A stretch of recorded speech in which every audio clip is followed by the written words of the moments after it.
Wow.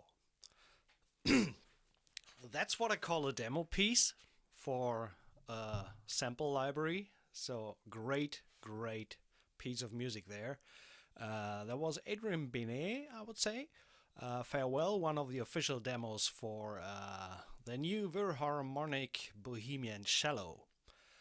And with this beautiful music, hello and welcome to today's stream. And I'm doing a little bit of a mixture today.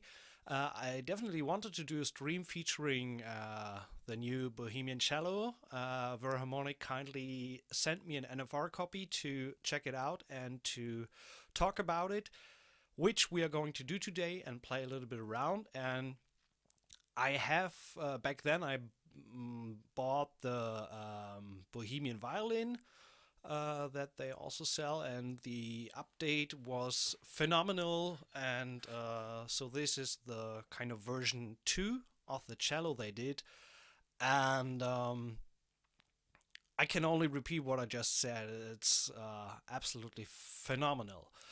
It's on intro pricing still, so I just closed the page, but I put the link there so you can check it out.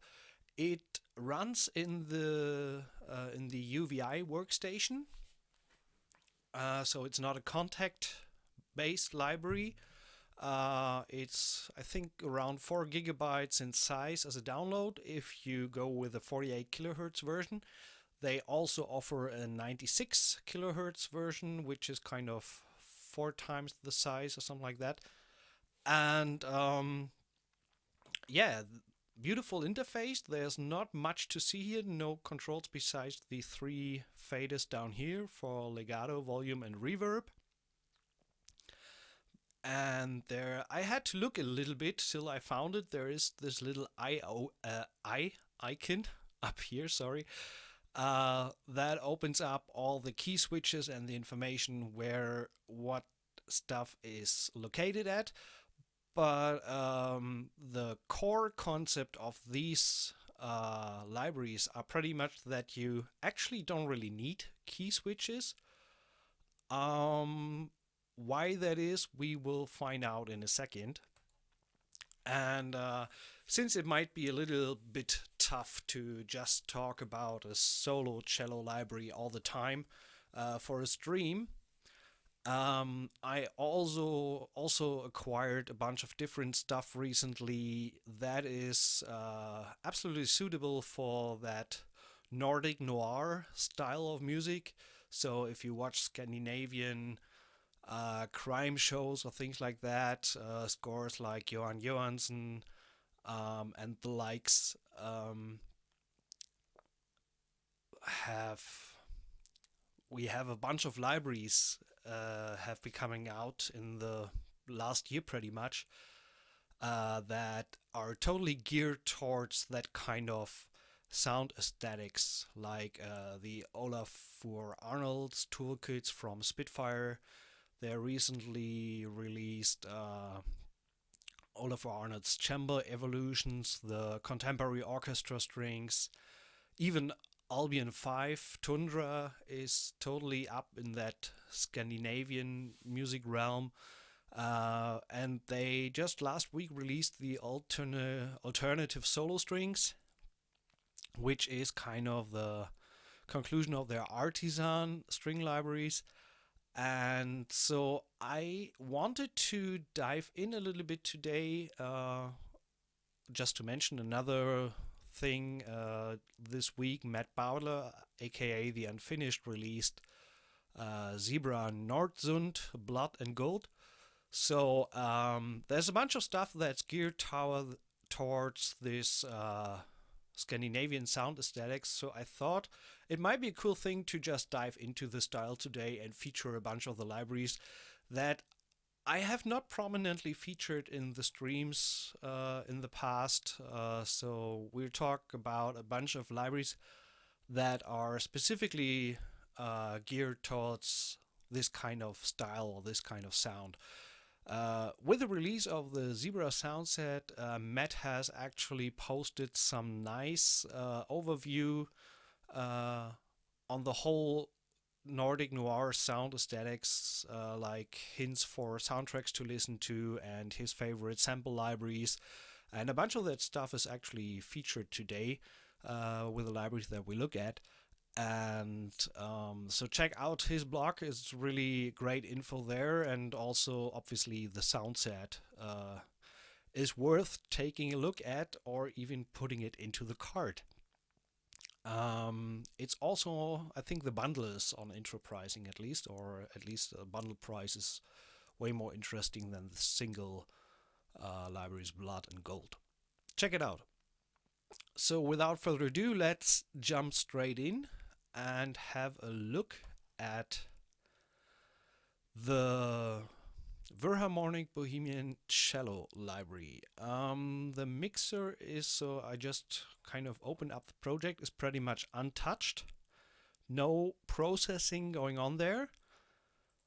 And the only thing that I did is to, what I started a while ago, usually do a -10 volume drop pre-fader so that we don't hit the red, especially with the zebra. A lot of these sounds, if you open it up as is, hit the red pretty soon, pretty early. So all of the patches are extremely loud. So I just drop it 10 dB. Hopefully it works for the stream. Let me know if there are any audio issues or anything. Or like last time, I am too quiet. I hope this time it works better with the mix. And I will see how it goes with my CPU. I have currently run into a little bit of trouble with streaming and playing all at the same time. So we have a close look at the CPU and see how that goes. Enough talking, let's get another shot of coffee and then let's dive straight in. So, there we go. As I've said, there are not much controls for this library besides the fact that you got some information what these individual key switches do. So there are basically 3 playing modes: improv, Zardas, and emotive.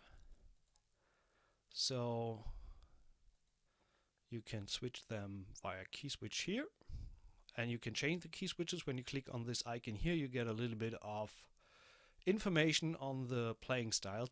I don't want to talk too much, let's just play this baby.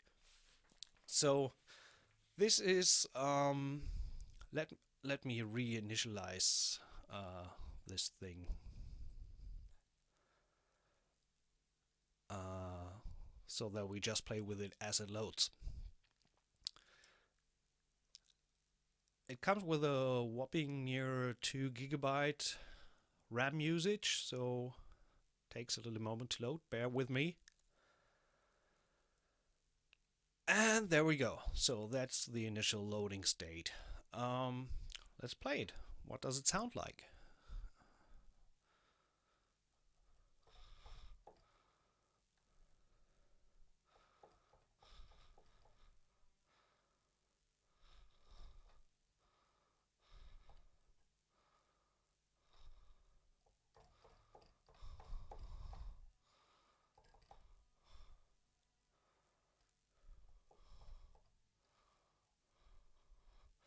Depending on the velocity you use, you get different legato transitions.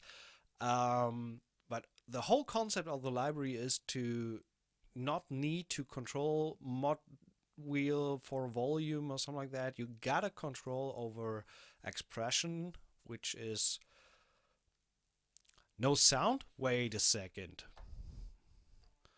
Bear with me. Bear with me. Why is there no sound?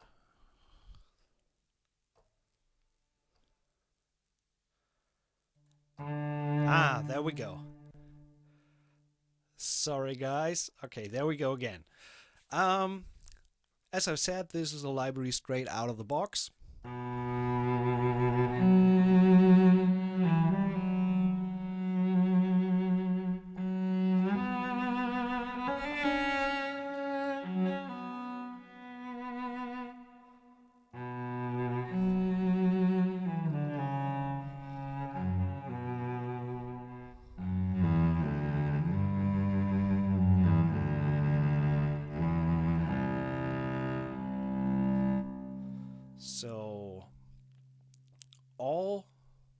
the different articulations, the playing styles, it's all scripted under the hood. So depending on how fast you play, you get different transitions, like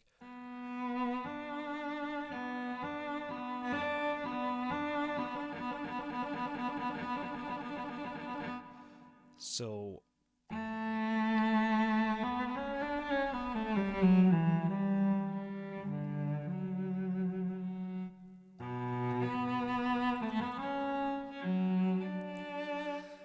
Let's check out some of the other playing styles. So this is improv, and the next one is Sardas, which has a little bit more bite in the attack.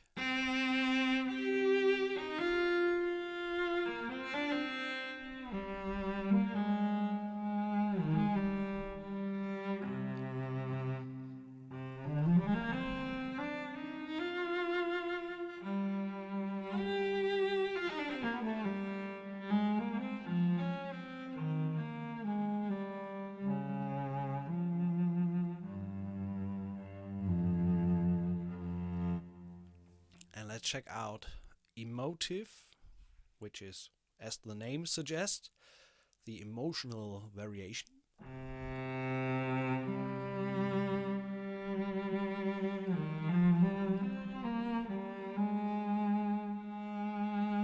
And all I do is just hold the key, so you just play the melody, and all these bowings, dynamic changes, and all that stuff are happening under the hood.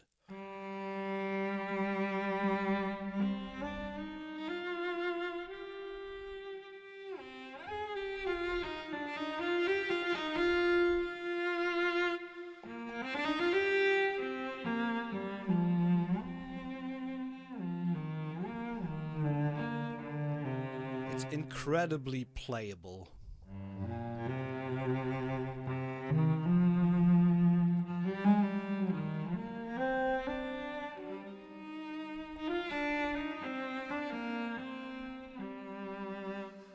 And if you switch off the reverb, it's pretty dry actually.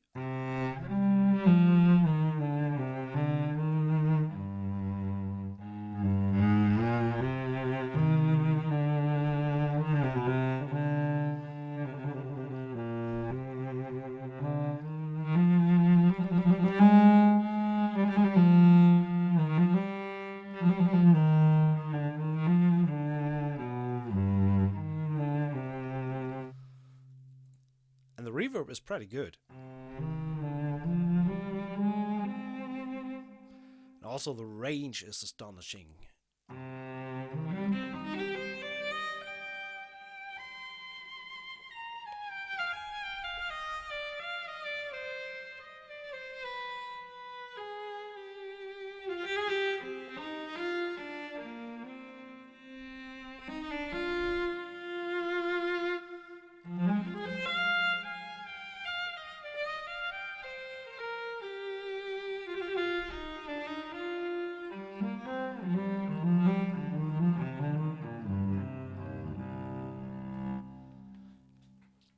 That sounds pretty badass in my opinion.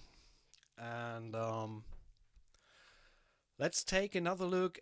At least there are some key switches, so let's check these out, what these do. So down here in the range you got these three different playing styles. And on C0 you can, if you look at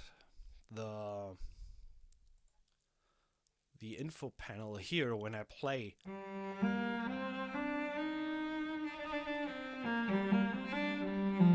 it actually gives feedback on what kind of articulation is running currently.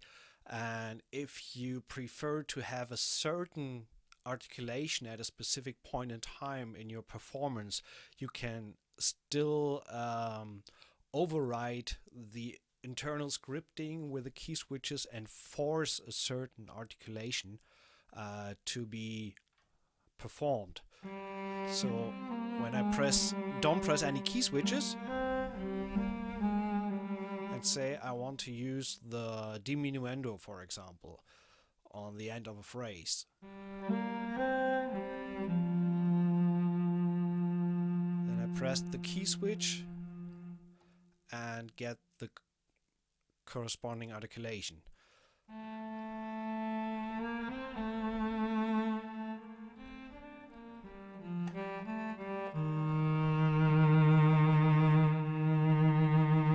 So I get the arc, and all these different variations, like for example, when the trill articulation is triggered and I play not as fast as the scripting suggests the trill and run articulation, like, and I want to play slower with G sharp 0, I can force it to use the trill and run articulation.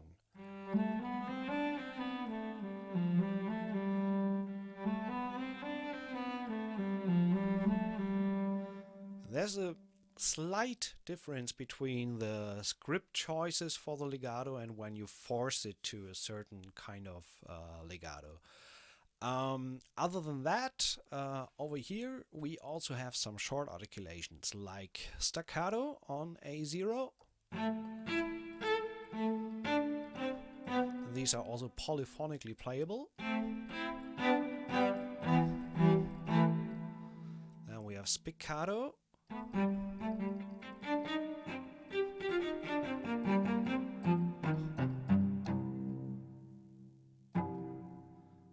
That after ring of the body of the cello is great.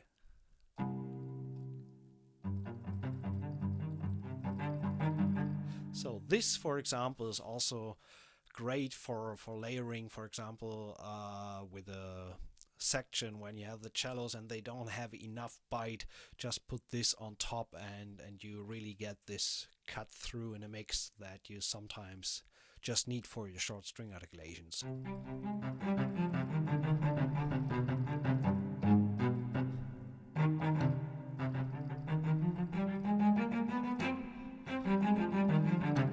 And then, last but not least, we have pizzicato.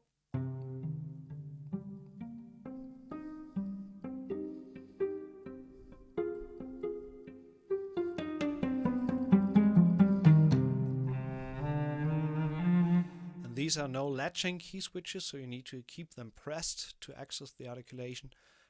When you release the key switches, it always goes back to the legato mode and the internal articulation choice through scripting.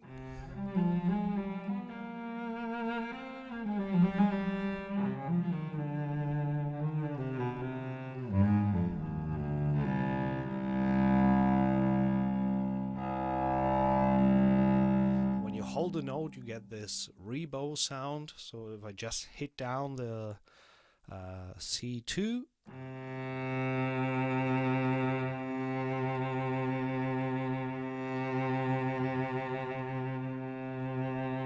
so there's already a lot of movement in a single note without touching any controllers or faders.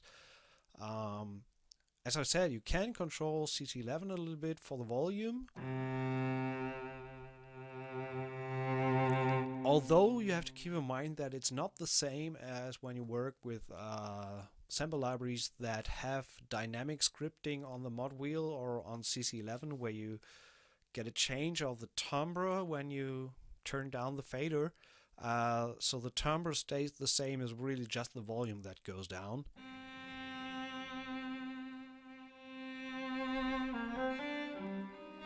So use it with caution and very subtle.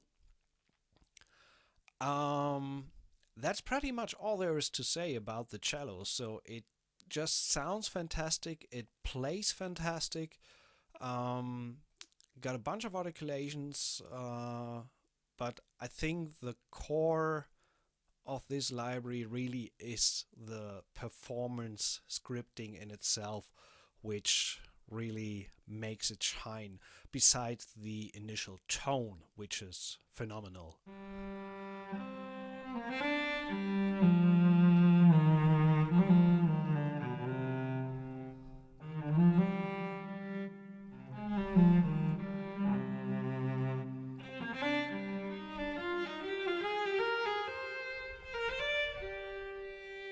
Actually, I should keep the interface inside.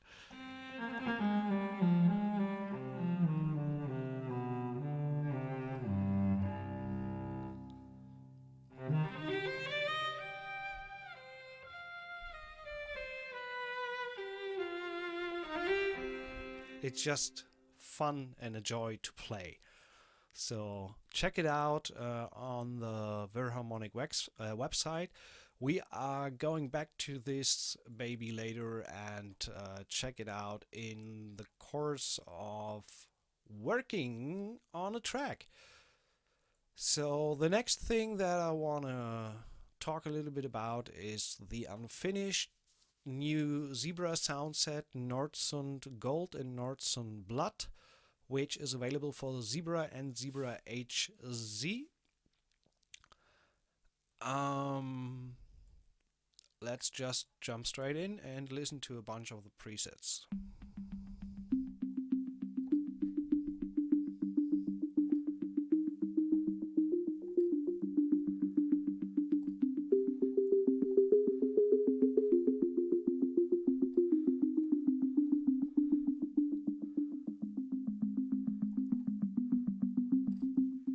So nice sound there, nice arps. I won't go through every single sound. That's what Matt did a walkthrough for.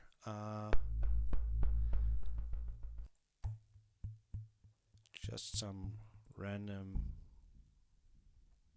There was a bass there I really liked.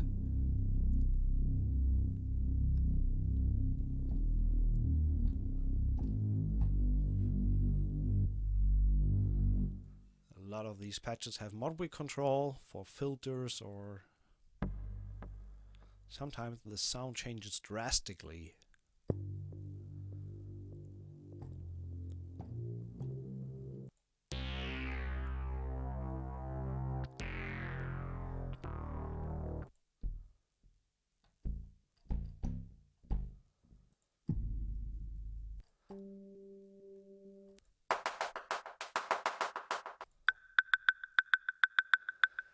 And remember what I said in the beginning, this channel is already turned down -10, and then I have another -5 on the fader, and still we are nearly hitting 0 dB here, so these patches are extremely loud.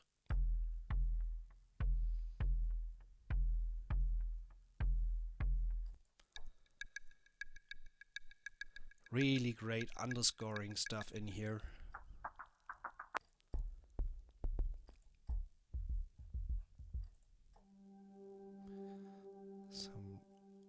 I think Black Away was one of the pads that I really love.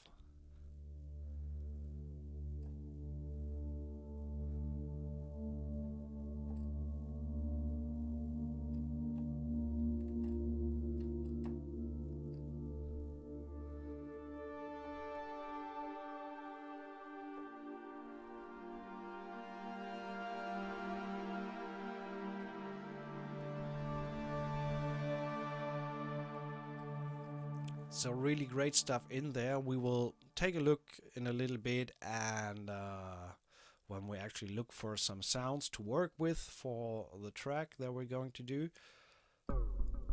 let's just have another look to some of the blood patches. So pretty much the gold is more the brighter side, and the blood pack is more the darker sounds.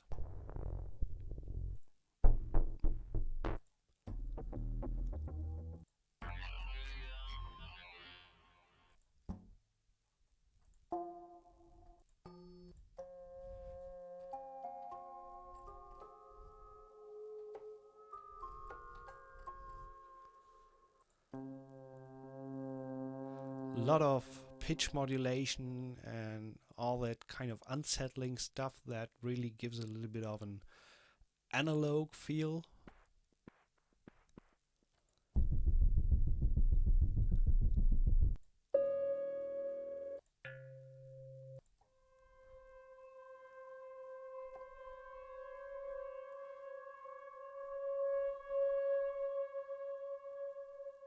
Long release there.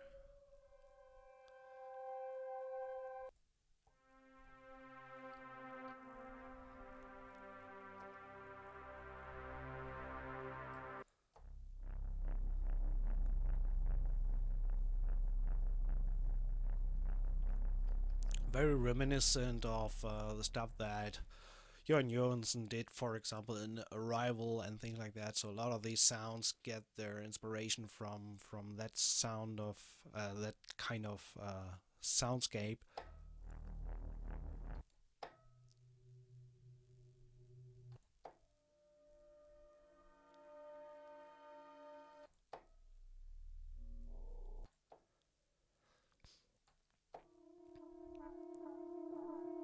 Oh, I love that.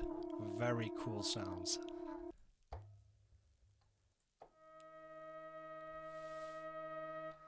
So, and as I said in the beginning, we take a look at some of the libraries that Matt also recommended in his blog on the unfinished.co.uk. On some libraries that are geared specifically for this Nordic Noir style kind of music, like Olafur Arnold and Johan Johansson, as I mentioned before. Um, so, hey Cody, nice to see you. Um, so, a bunch of the libraries that Spitfire has released in the last year or last 1.5, 2 years is specifically geared for that kind of sound. Obviously, the first choice, the first thing that comes to mind is the Olafur Arnold's toolkit, which we have here with one of my favorite pianos, the Felt Grand piano, which sounds like this.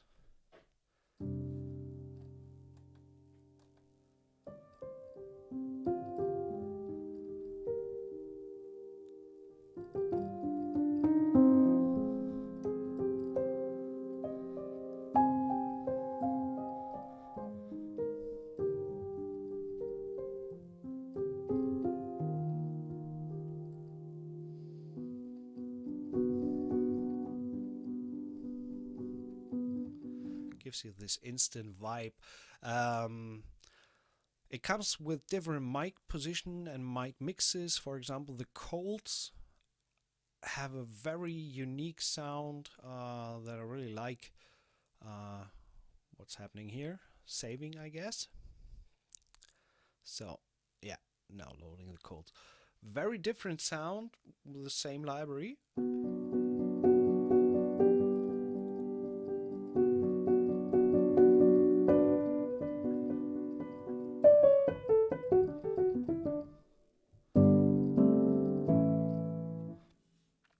All the KM84s.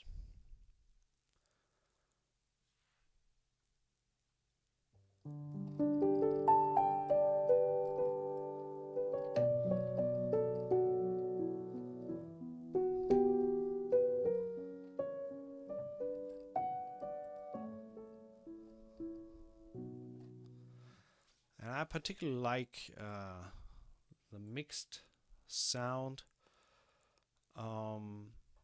especially the pad or reverb mix, the sparkle that they've included here.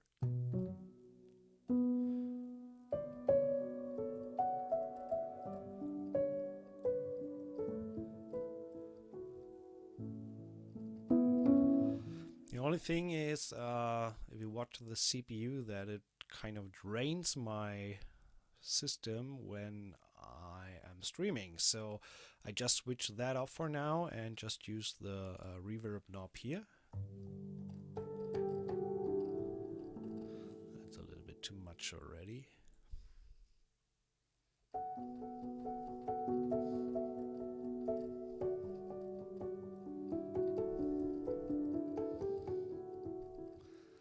And I think we can give this guy a little bump here. It's a little bit too soft. So let's go with -6 here.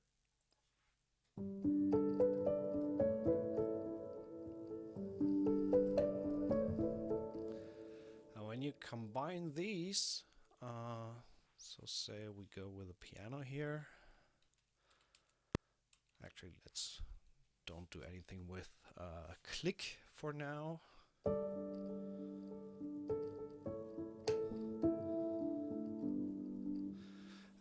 only thing I want to do is actually put a little bit of well, give it a little bit of dynamics here. So, for the overall sound.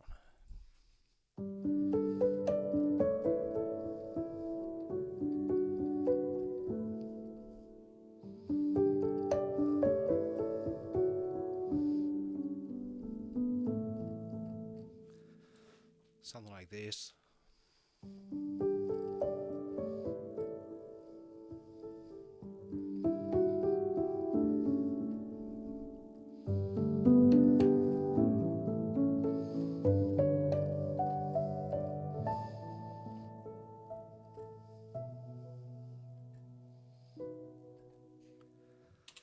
Just a little bit doodling around, and then when you put the cello on top. Okay,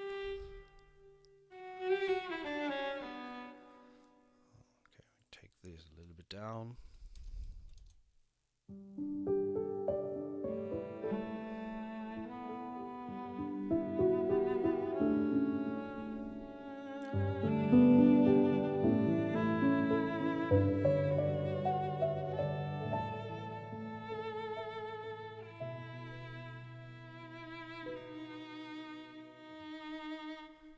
So this is kind of crazy. Just sounds gorgeous. Well, let's jump straight in and actually do something a little bit with all the stuff that we got at hand here. So we have the Zebra sound set loaded. Let's go with something a little bit more slow, dark, melancholic. I love this Icelandic, Scandinavian style. It really breathes melancholy and this white landscape that you actually have there, and also a little bit of the cold. So let's start with, I mean, we could start with a piano or find something kind of a key element.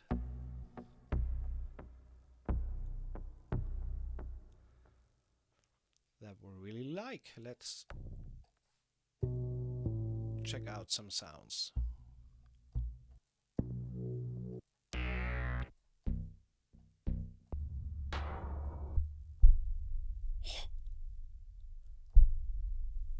If you're watching this on your laptop with a laptop speakers, you might not have any idea why I'm smiling right now. So that's what I call a sub.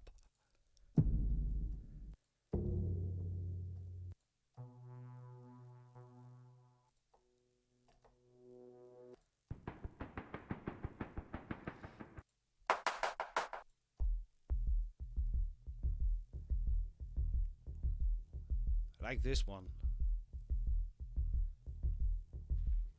What's the mod we're doing? Okay, opens up the filter.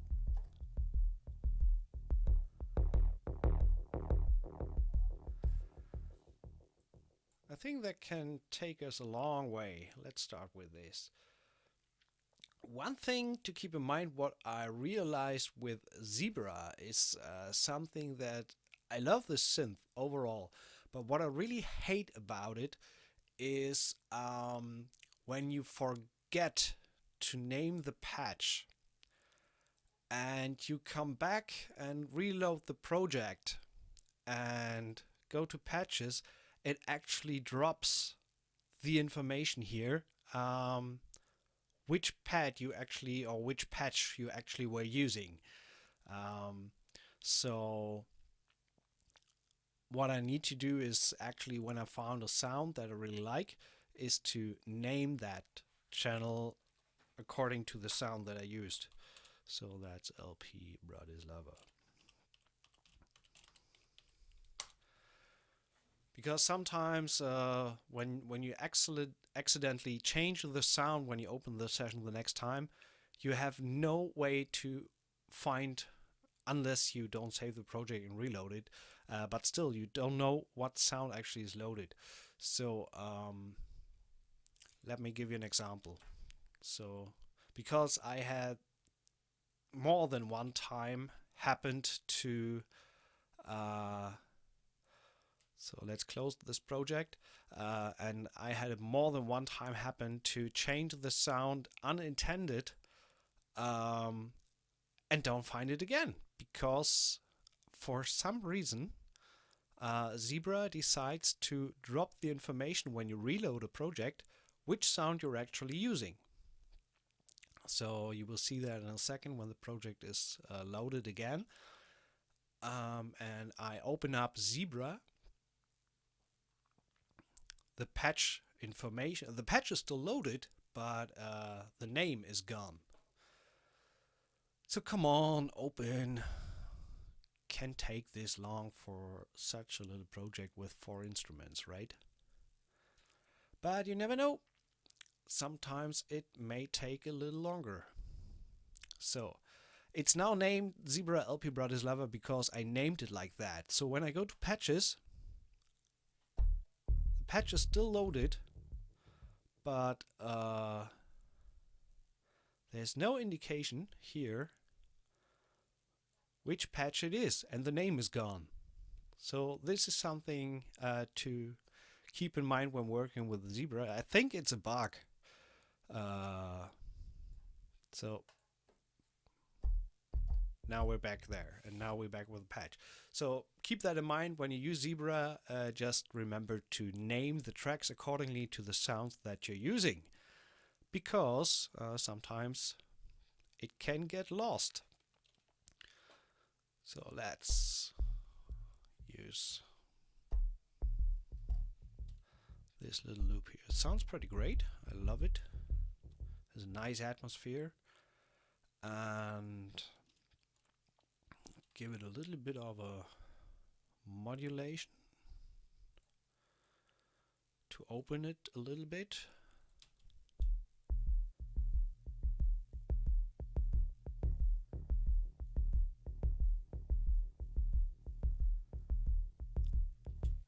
Great soundscape, love that.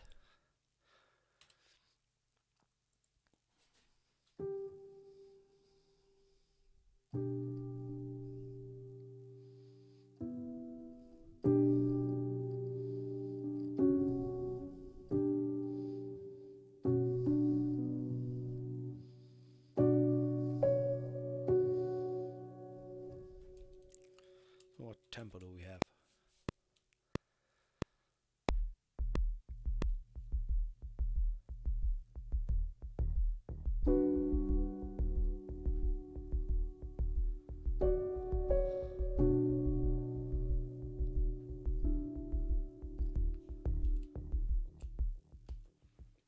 So just a little catchphrase there for the piano. So I put the note on in Zebra on a B, so I kind of decided that we go with a B minor here. It looks.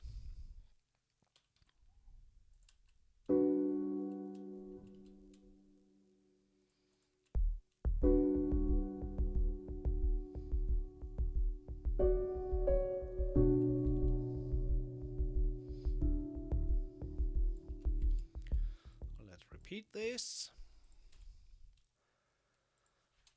and for the intro,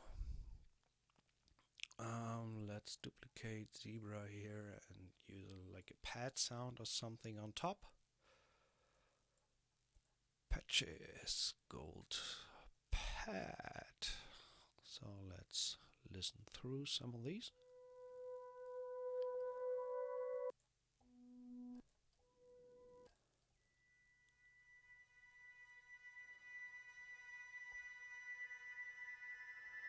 That one's great. Really pushed that to the back.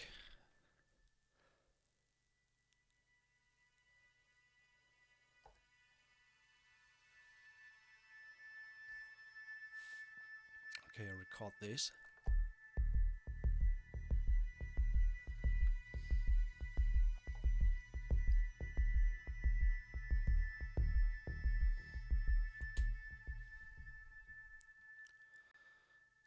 this is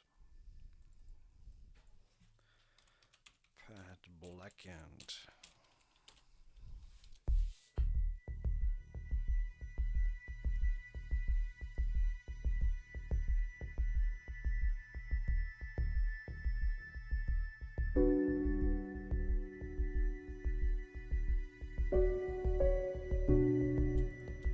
What happened here? Why does it sound so out of time?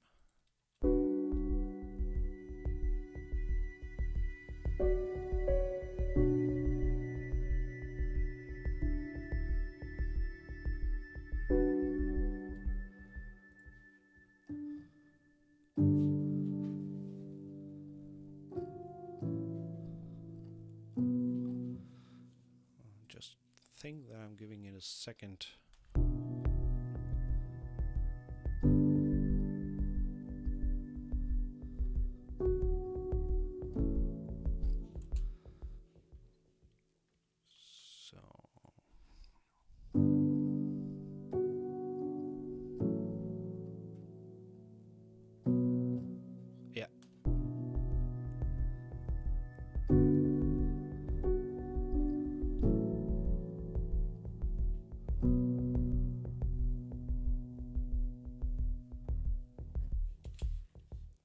That's fine, I guess.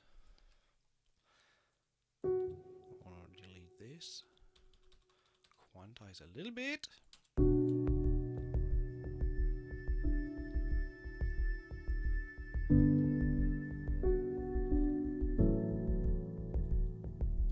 And I love on that A. I love the 6 here. Gives a nice, intricate feeling. And for this guy, actually, let's bring it a little bit down when we introduce the piano. So let's go with -10 there, -15. Push it a little bit further back, or -16, let's say.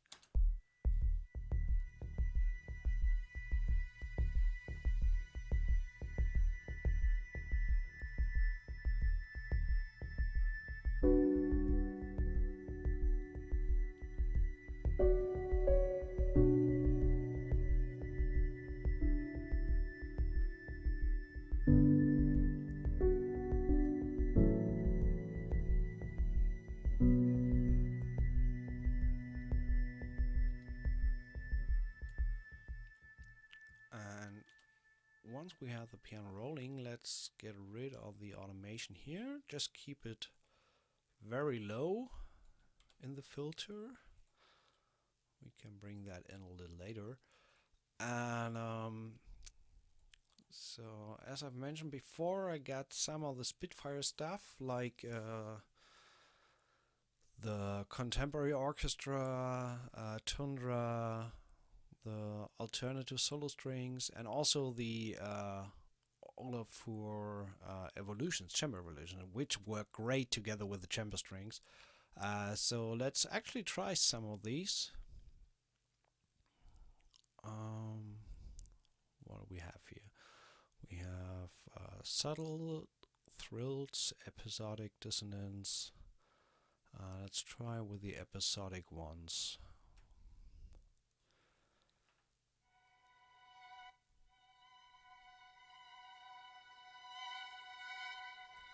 Too much. Let's rather go with subtle. Actually, let's use the stereo mic.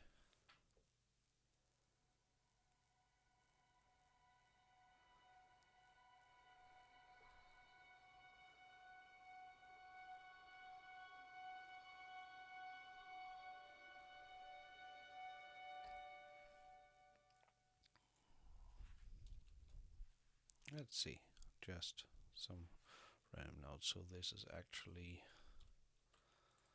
the chamber grid.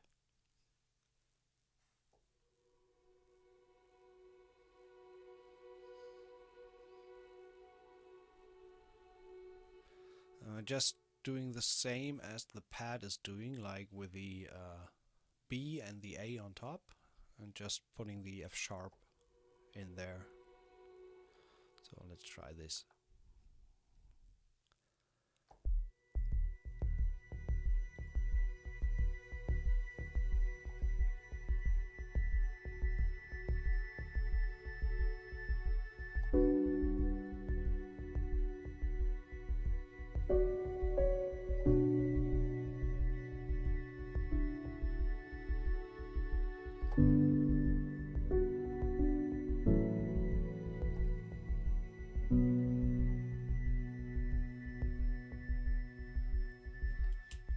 And the last one I want to change here to just the F sharp. So together it sounds like this. Actually quantize these there. There we go.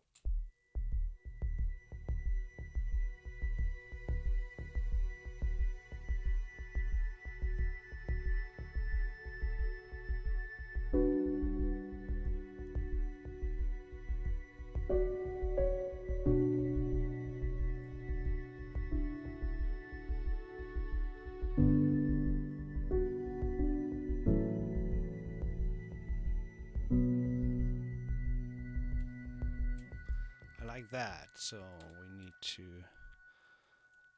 kind of cut these guys here so that we can cut them there and duplicate it. Strings on their own sound like this.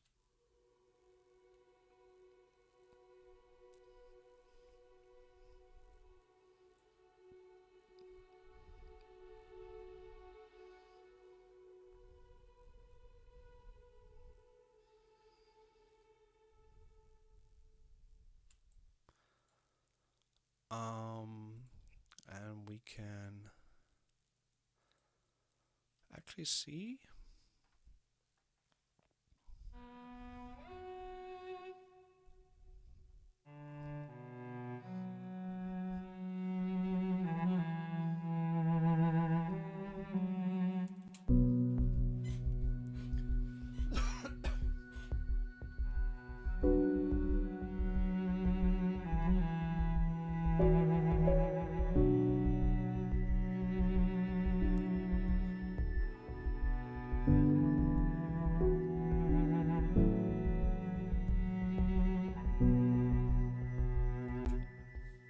give it a little bit more melody there, and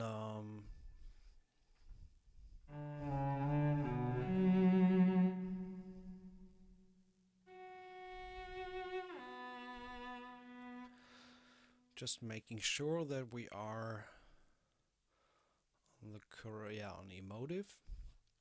I mean, we can try different improv. What does it sound like?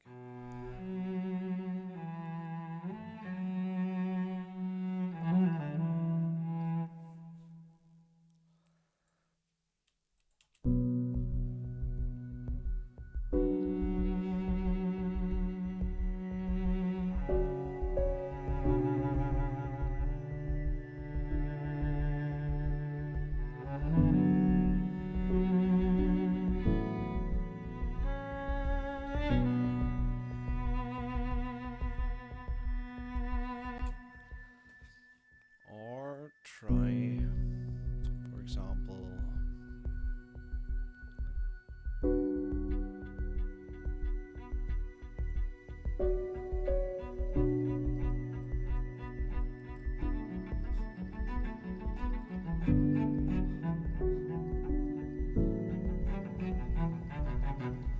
nope, rather try something melodic on top. So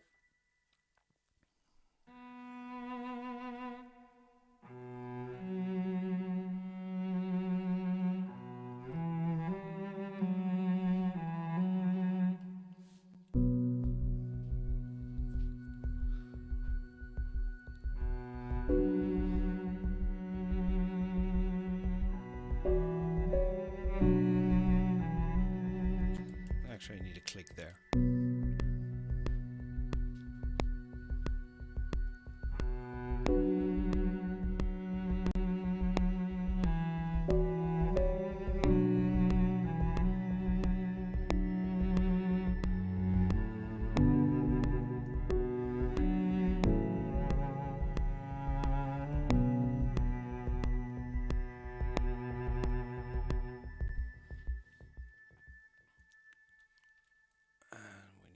this. That was actually pretty cool. I liked the second part of the melody there.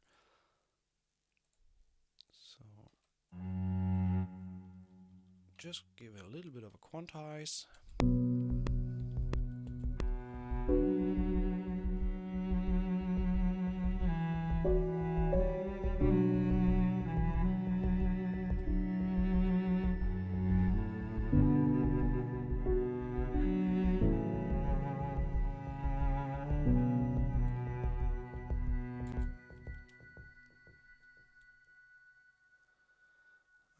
Actually, let's give that guy over here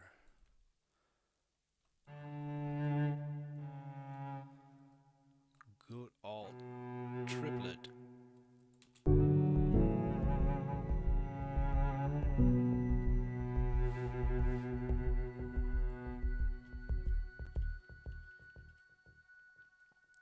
And let's repeat the melody here once more.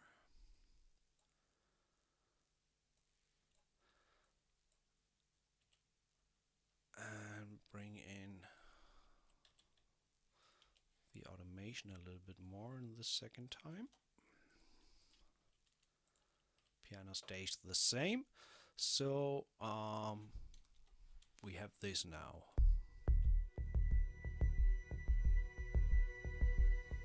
Actually, what I want to do is kind of fade in the groove here. So that was -5. So even a little bit less.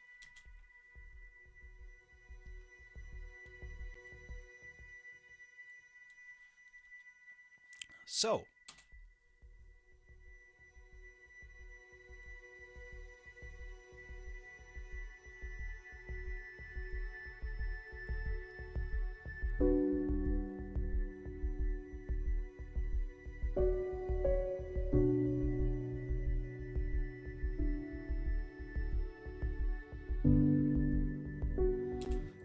I have the feeling, sorry to interrupt this, let's duplicate these and use the chamber waves. I kind of heard already that we can utilize them pretty great there. So let's open up the waves. Also use the stereo mic here.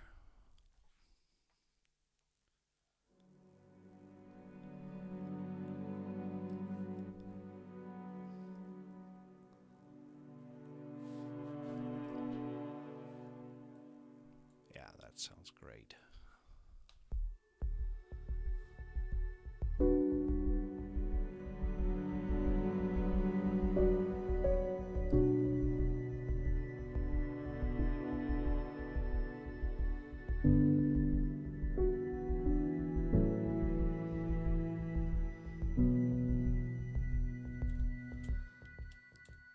Already enough, don't need too much, just a little bit of movement there. And the great thing is these also work without any controller data for the dynamics.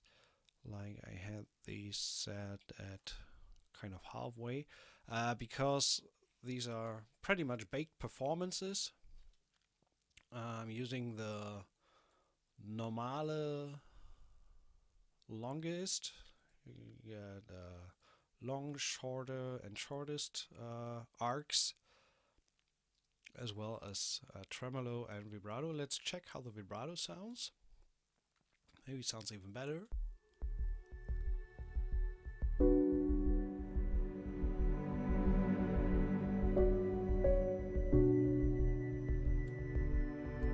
I think I like the normal version more.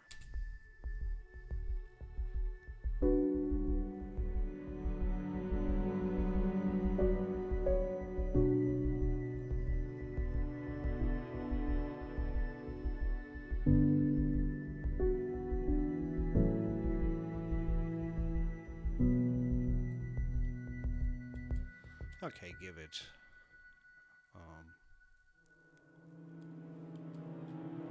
at least the root note.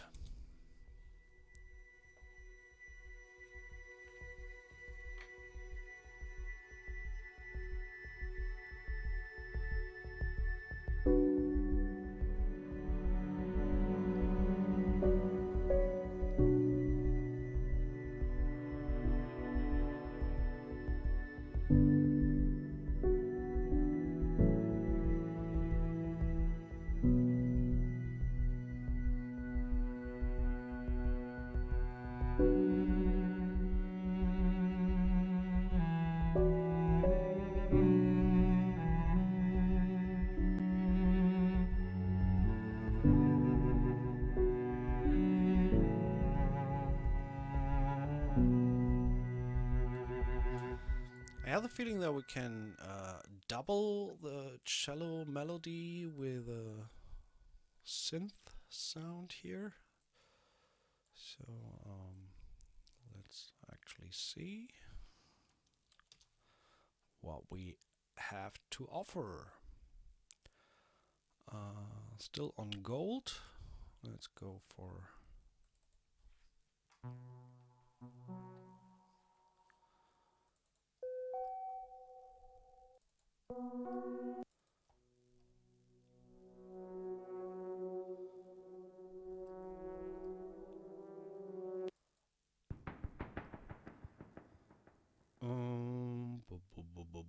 or maybe a pad sound.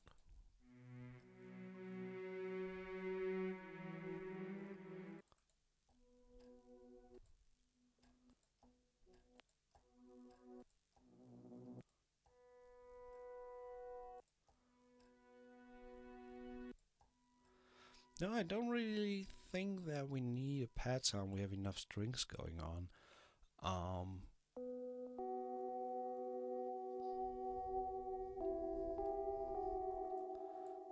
That one's nice. If we put that a little bit more into the back, I actually need to re-listen what the cello's doing.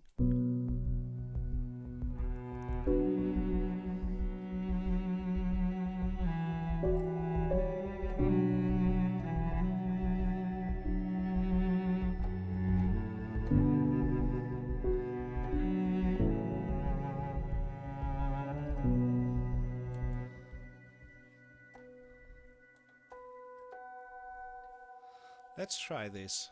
I like these modulating pitch shapes of this sound.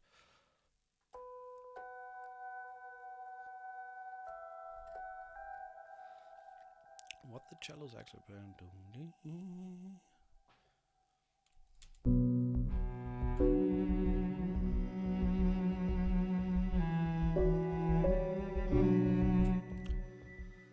Okay.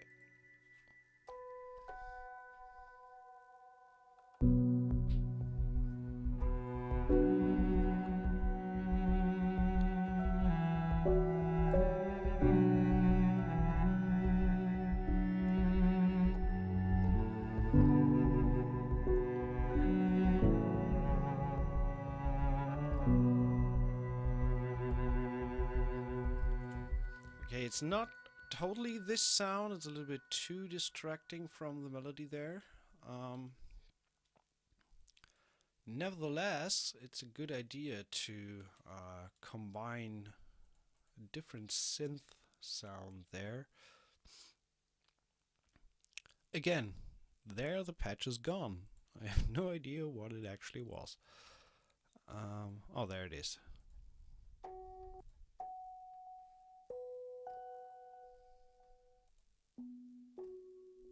I think there's a little bit less distracting. So this is Moonrise.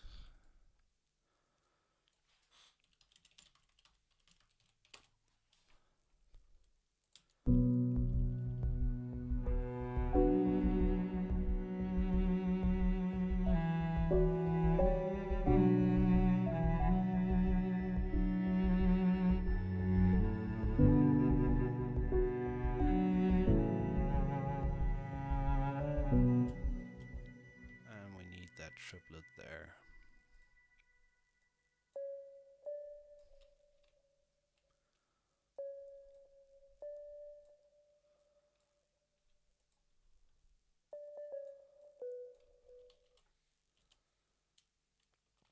So, let's listen again.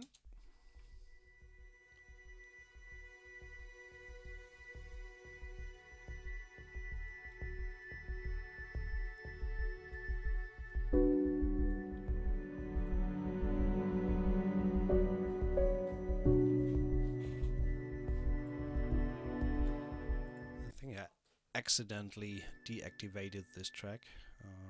What I don't want to do.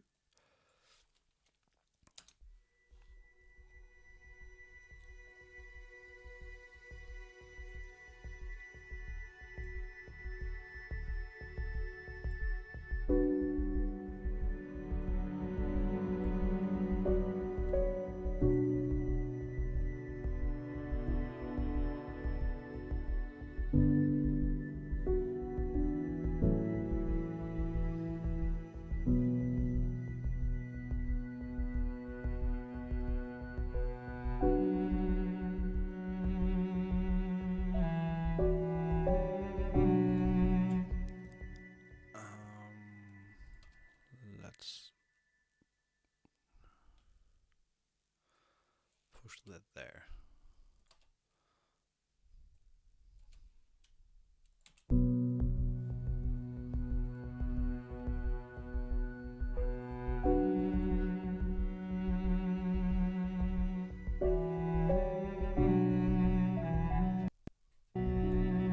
That's better.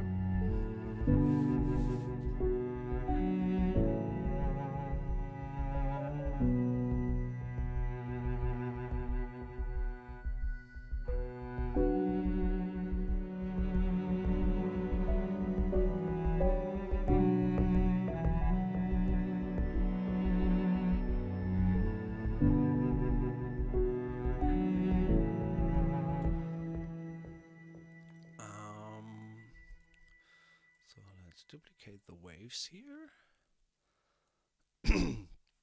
and open up the Artisan violin or Spitfire alternative solo strings violin.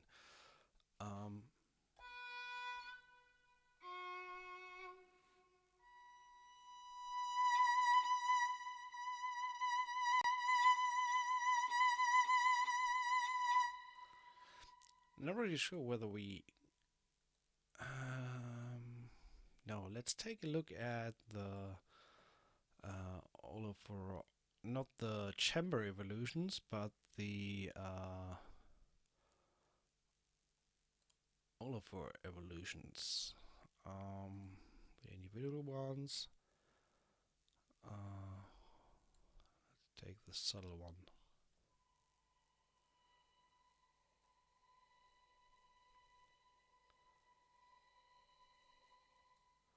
Or maybe the ensemble.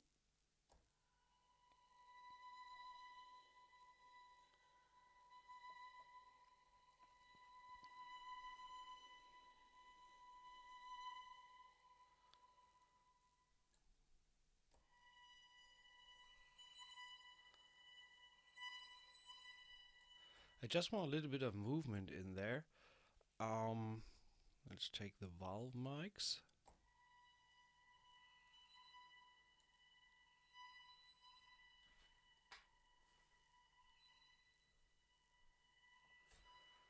Let's see how that sounds when I put that on top.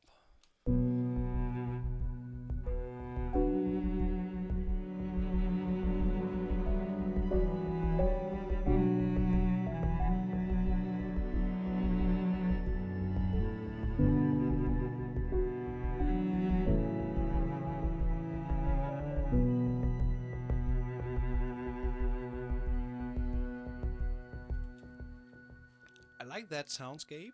This is really nice. So this is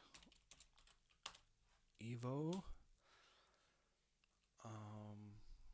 And we are going to repeat once more the bass here. So doing a very short break and just put this on loop so that I get an idea of what we are actually going to do with the second part of it, or the third. We'll see what we can come up with. So I just loop this for a second and we'll listen on speakers and see where we can go next with it. So see you in a minute.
that. Want to get rid of the triplet here. Just plain back to the root note there. And the waves can do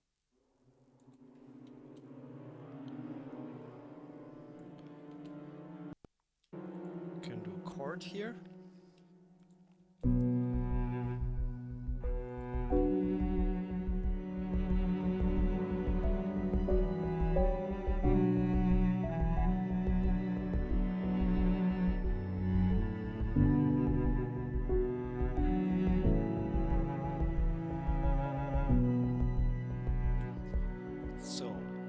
One thing that I felt we could add is utilize some of Spitfire's Tundra percussion.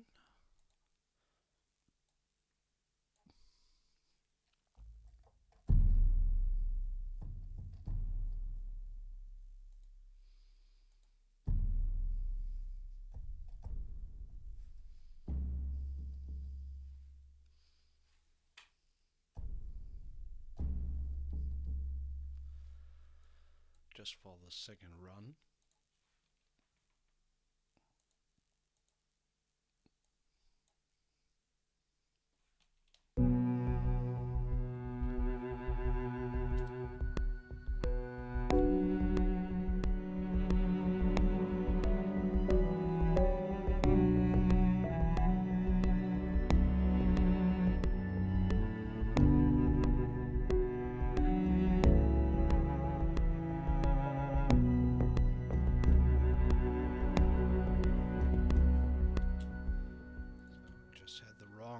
In the beginning, so that's 8th note. We can hard quantize these and bring these down. So in solo they sound like this.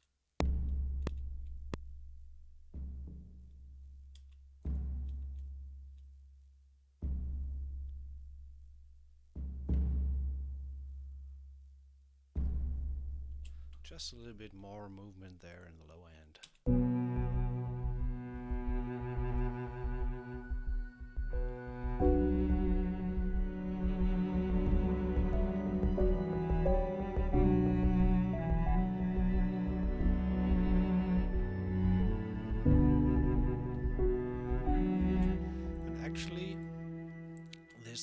Zebra bass loop, let's not do it like this, but rather keep it evolving for the whole second run through.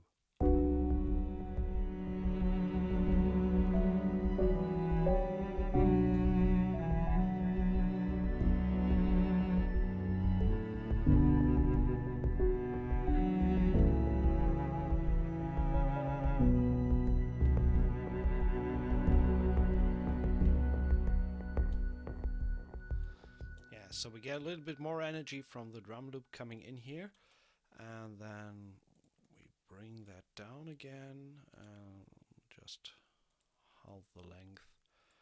I want to do a second part where I kind of get rid a little bit of the percussive element and focus more on the strings.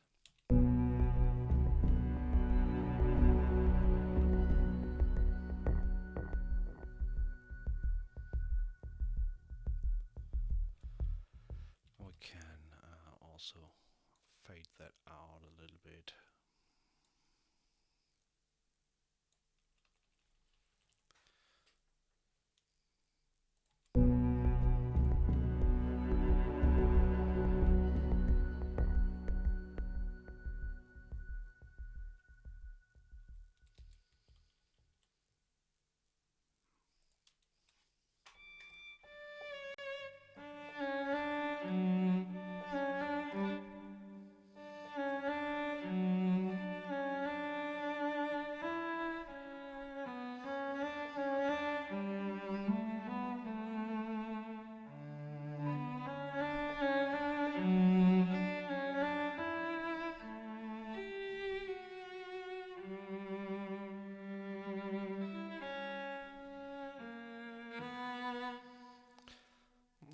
sure where I'm going with this.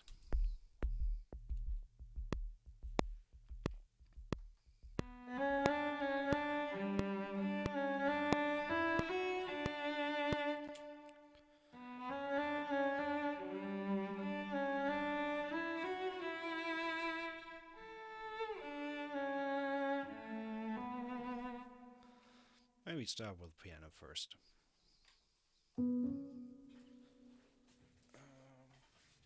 Where's my pedal?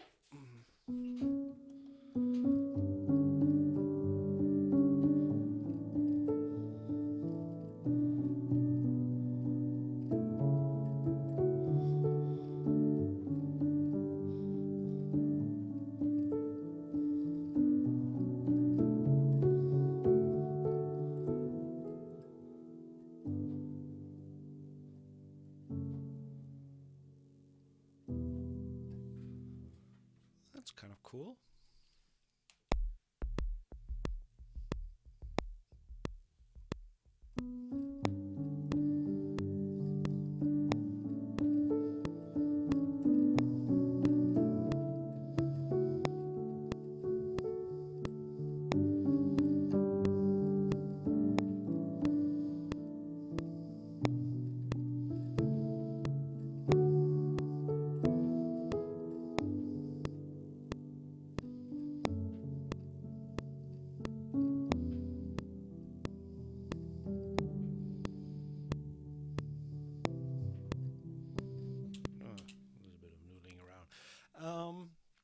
I like the first part.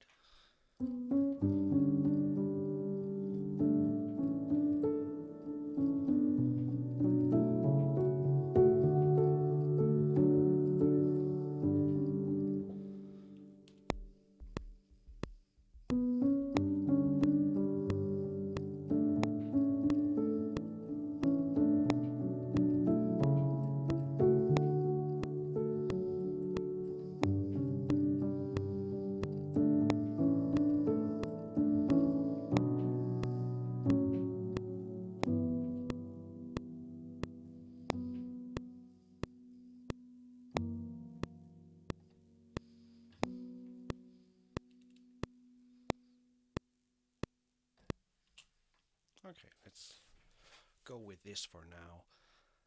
A little bit of quantizing and see what.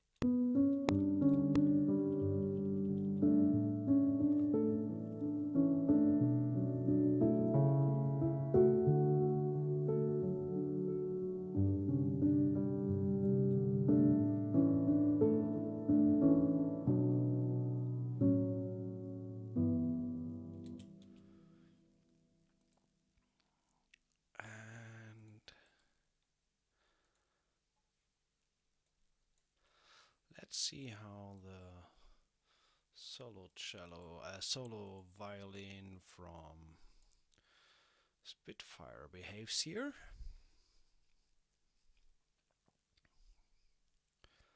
When we get this onto the melody and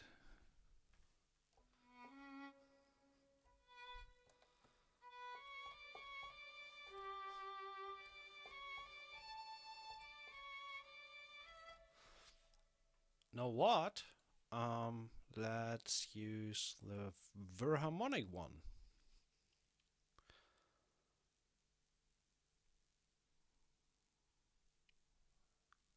I think I said to, yeah, that takes a little bit. I asked to duplicate this track, so bear with me. That takes a little moment to load.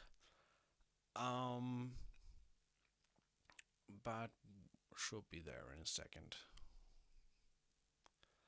Straining my system a little bit right now, so there we go. So let's use the violin here. So delete this, actually open this up, and here we want to use the Bohemian violin. So that's loading now.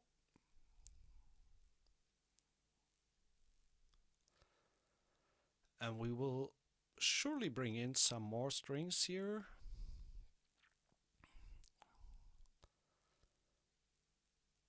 For now, I just want to have the main melody sitting on top with the violin. Maybe we will double this in octaves, like the cello and the violin doing the main melody, and then fill that out with some of the Olafur Arnold's strings. I think we can keep it as is. We'll see how that sounds.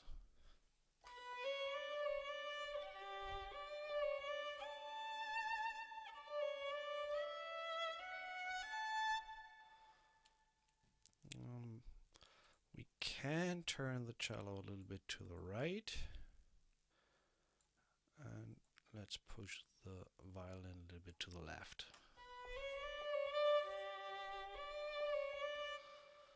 So let's just improvise on top and see how it sounds.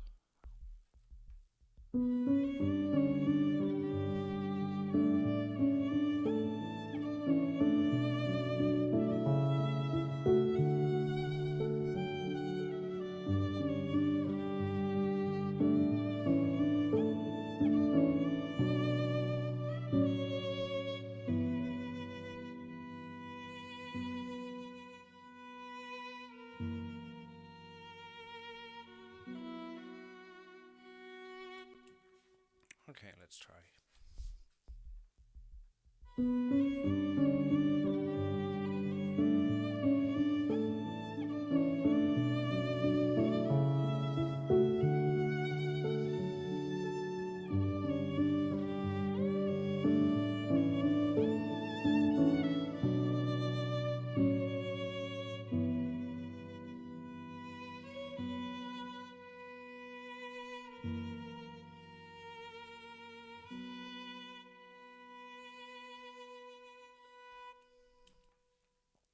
This is crazy that sounds like this without doing anything to it in terms of controlling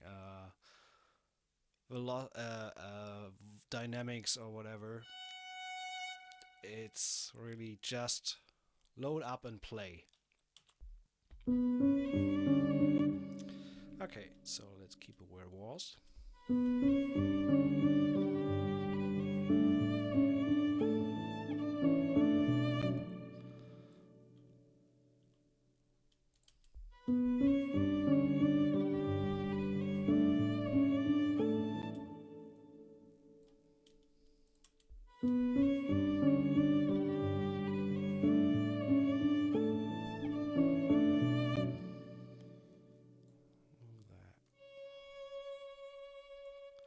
Just trying to find the right spot to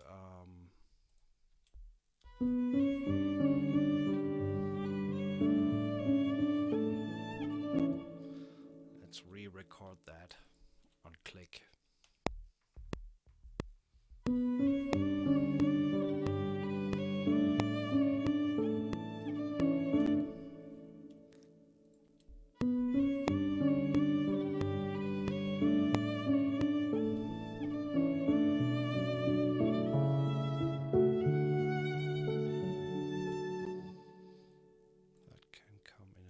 Later.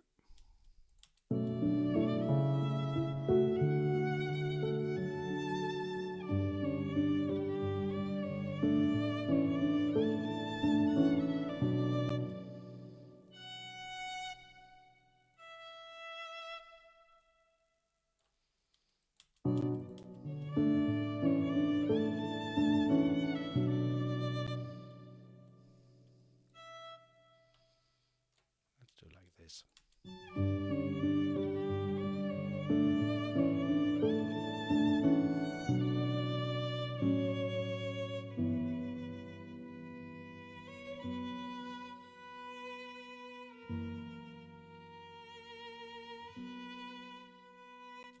And actually here I want to force the performance into a diminuendo, which is this key switch here, D0. So that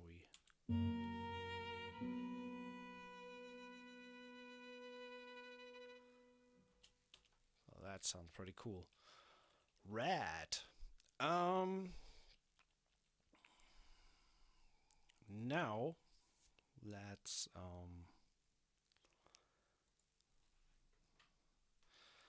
think we're going to use shorter waves here. Let's see how these sound. They're still too long.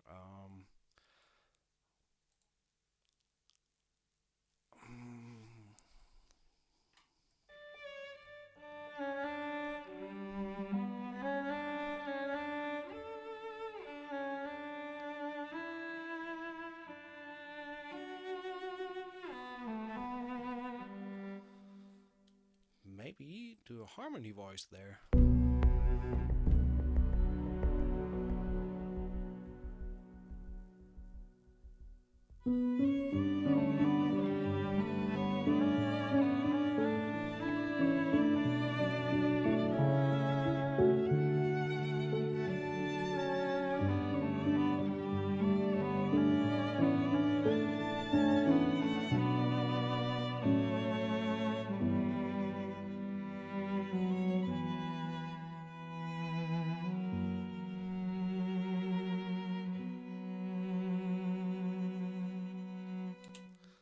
Definitely need to fiddle around a little bit with this, but it could work, I guess.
So in overall, we push it a little bit down. So I'm just going to drop the volume a little bit on the cello there and make sure that when we start the cello, the volume is all the way up. So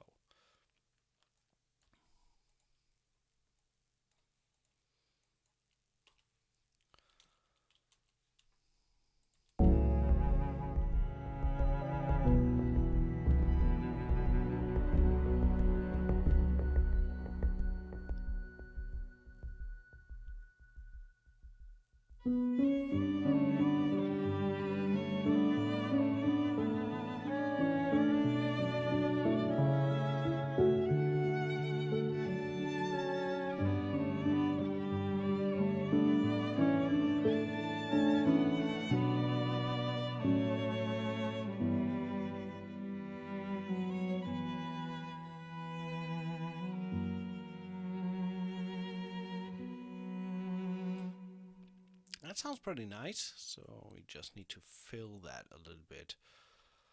Um,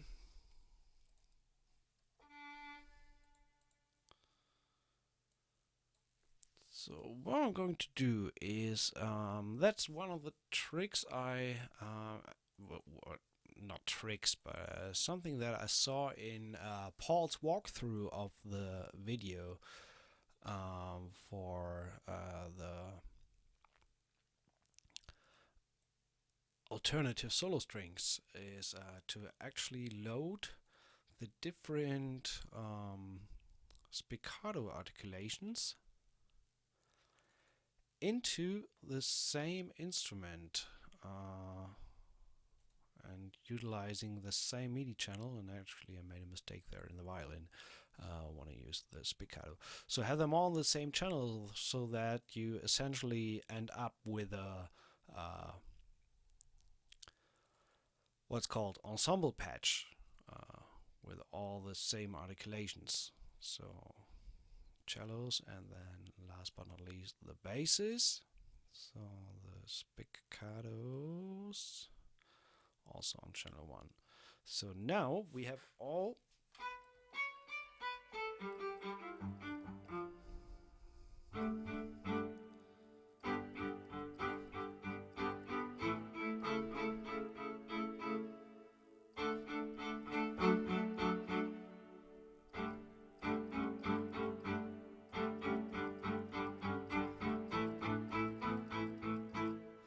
so that makes it a little bit easier to work with that. So let's say -6.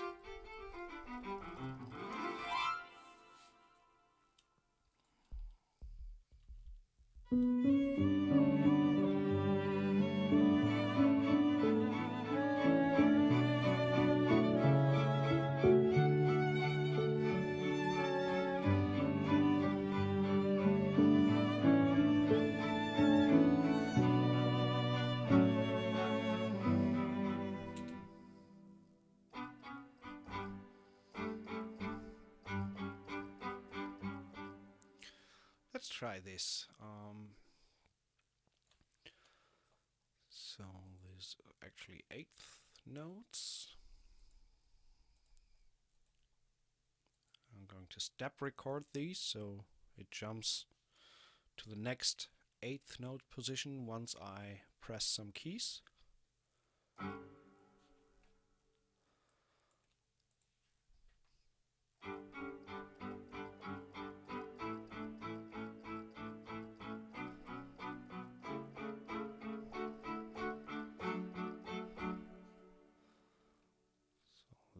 Together.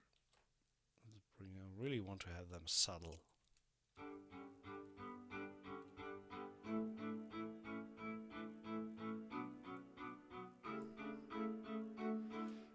And overall, these strings have a little bit of a left tendency. Let's bring in the room mics for all of these and see how that sounds.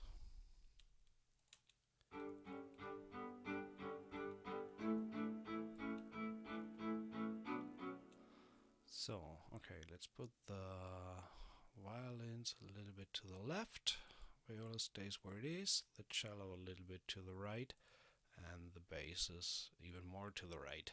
So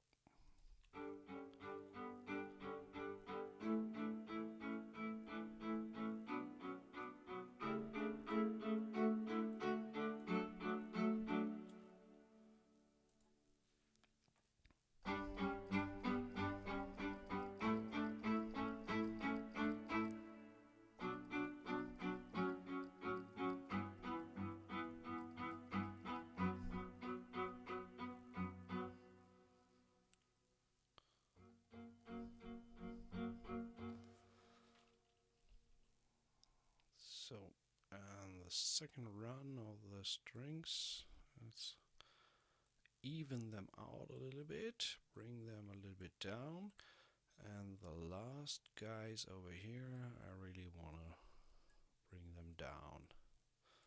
Subtlety, subtlety, subtlety. So let's see how that sounds together. It might be that I need, because these are 4 instruments at the same time with 2 mic positions, if it's straining my CPU too much, I'm going to freeze this track. So let's see how it sounds.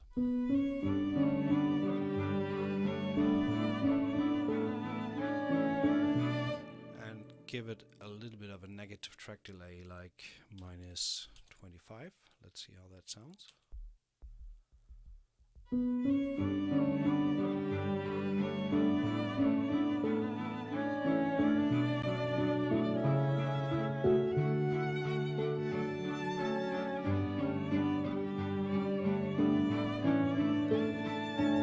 Yeah, so these guys are really tough on CPU right now, or on sample streaming. So what I'm going to do is actually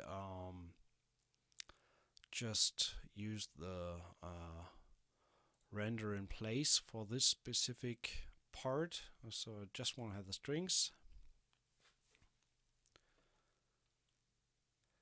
And the cool thing about render in place here is also that I can really line up the transients of the sound to the grid, so really make sure that they are in place.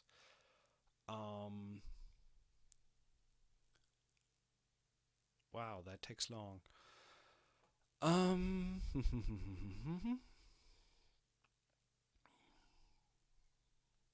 Okay, there we go. So, and these guys now sit.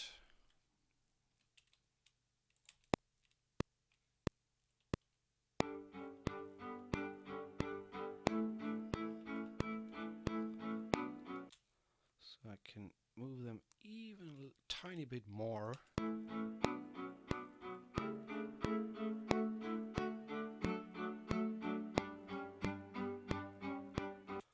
So, okay, should work. So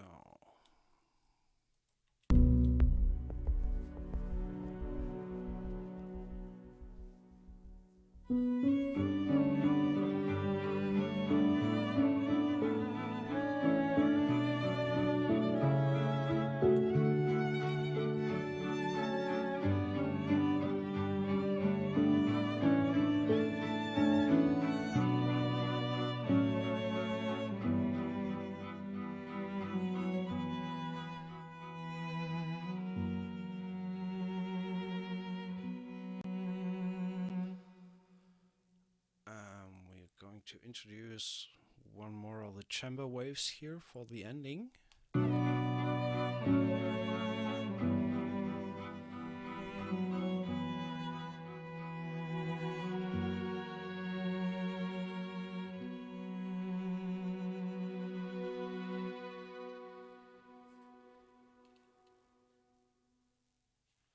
So, and we can do a little bit more here. First thing that I want to do is kind of fill the gap with the special effects sound from Zebra. I think it's saving right now. And it's starting to take very, very long to save. Anyway, so we're going to duplicate this track. I don't want to utilize Moonrise here, but I want some kind of special effect sounds. So let's see. Maybe even from Blood.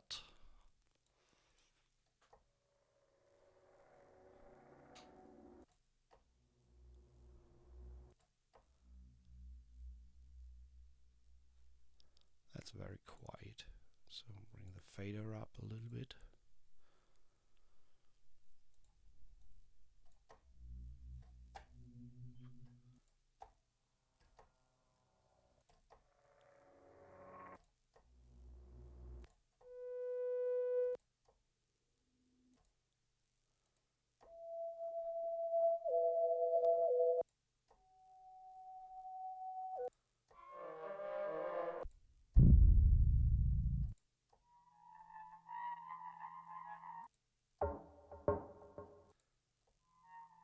That one sounds nice, but not what I'm looking for.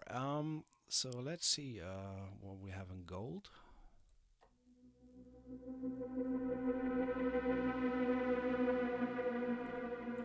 I like that one. Unintentionally. Let's keep that in mind.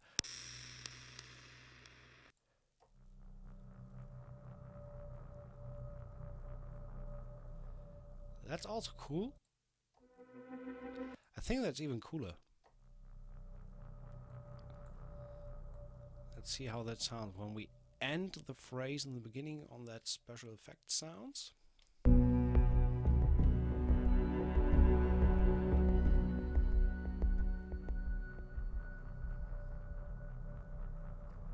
I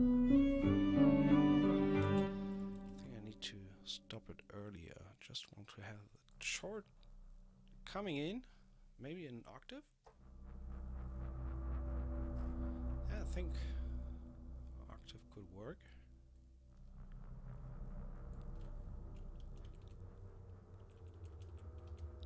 There we go. And another thing that I want to do is introduce a cymbal rise here. Not so long ago I got me the Loops de la Creme cymbal rise library, which is pretty neat.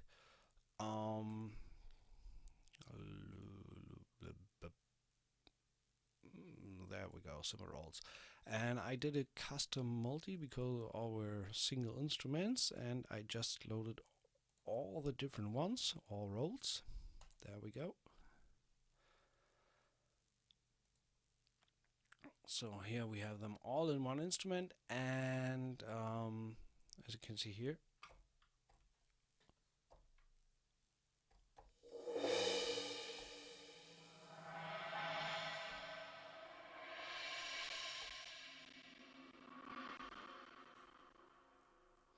so a little bit of a CPU strain there. But I just need a single cymbal rise here, so let's see what we can do.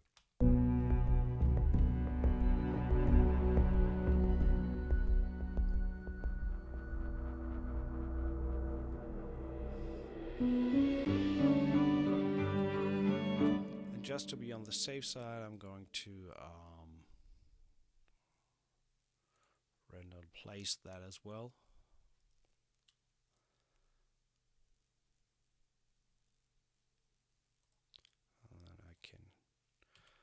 Deactivate this track, which I can do with strings here as well. Actually, this is Spitfire alternative solo strings picado section.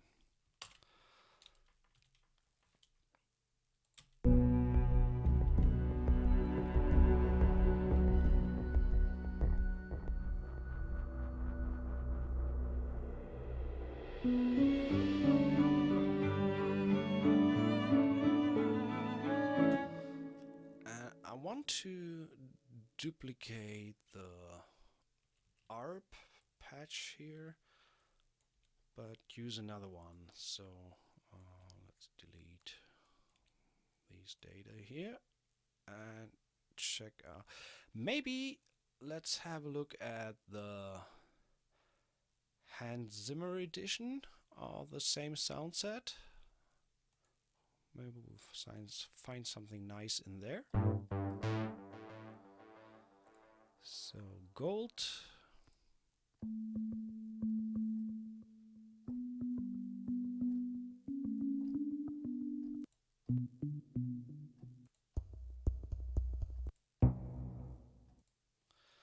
little bass sounds.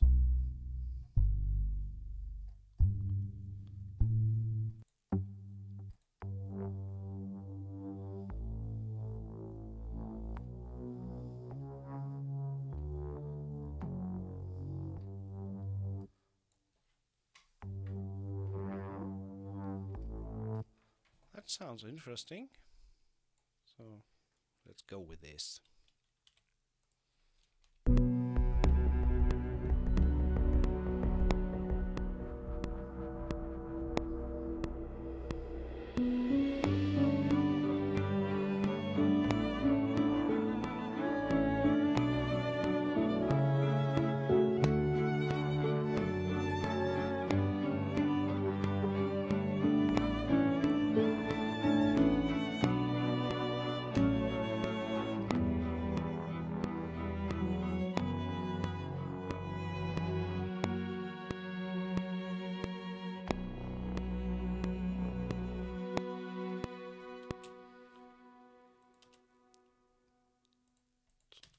hard quantized. So actually, I haven't heard much of it, so let's check it out.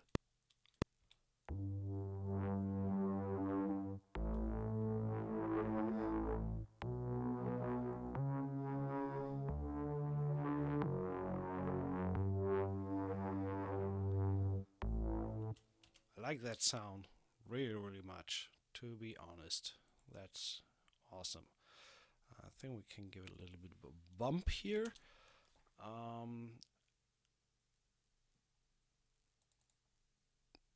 So this is,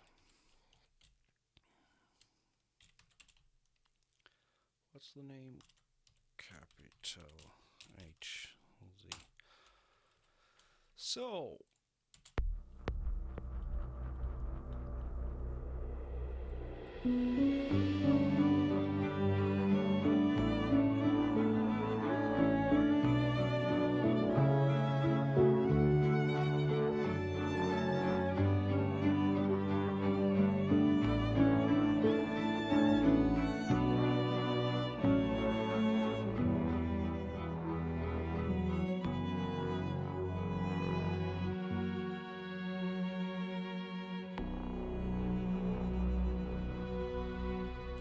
I brought in the transition sound we had here from Zebra, and also I need to re-trigger the sound because it's too short to have it running the whole time. And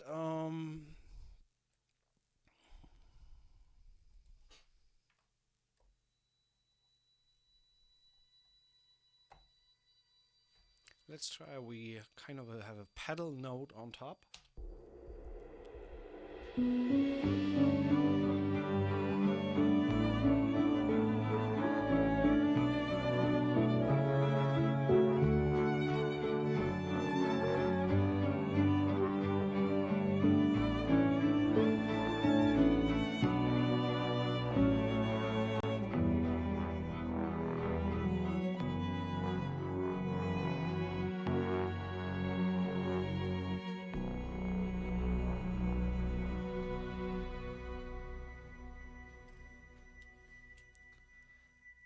It's really kind of an interesting story arc here. The two different parts, like the feeling changes a lot in the second part here. Kind of a little bit more optimistic, less dark than the first one. Nevertheless, what I want to do is kind of treat this synth bass a little bit more.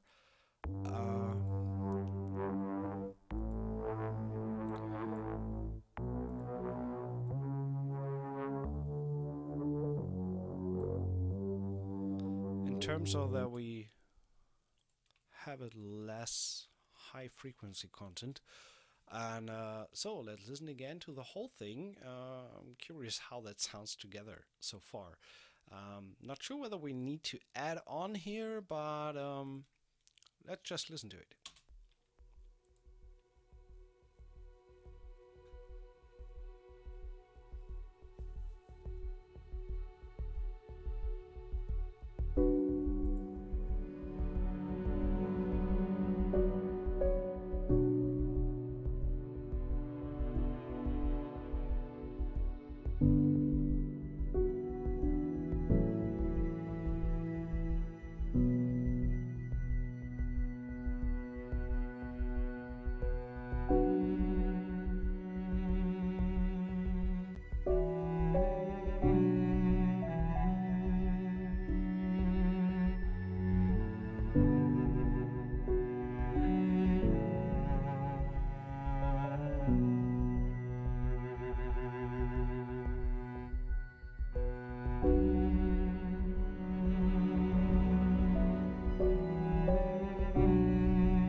To be honest, I actually really like how that sounds.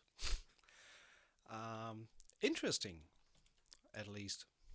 Um, and I want to give it a little bit more of an analog feel, and but since this project is rather demanding with all the layers that we have, uh, let me do it like this. So what I'm going to do is let me group these. So we just name these chamber strings. Then we make a group solo strings. Then we make group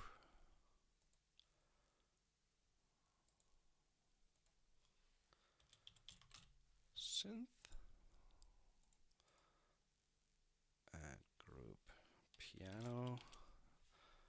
And last but not least, we do a group percussion. And actually, let's send the synth track that we have here. Should be this one, right? Let's send this extra to loop. Okay, so now we have 6 subgroups, and I'm going to render. First of all, we're going to save.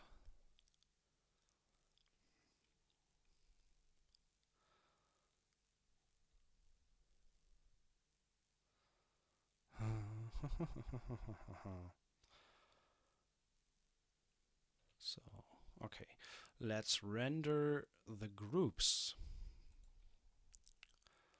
Chamber string, solo string, synth, piano, percussion, and loop. And we do that as wave 4824. We utilize the project folder, Nordic CWVI, and select export. Because I just want to give a little bit more mixing, I would say, and at least do a little bit of mastering treatment or stereo bus treatment. I recently got me Ozone 8 and also Neutron 8 from Isotope, which are really, really great tools, to be honest. You can do a lot of great stuff with it. By the way, since I'm rendering the groups now, it's ignoring the limiter that I had on the master fader. And as you can see here, all these groups are hitting at -20 to -14 here. So there's a lot of headroom going that we can utilize. And so, I mean, the track overall is pretty quiet, so it's not that big in your face sound like you would expect from a trailer style track. But nevertheless, we can give it a little bit of polishing. So we make an empty project. Let's use the Nordic Noir, and let's import. What was the tempo that I had?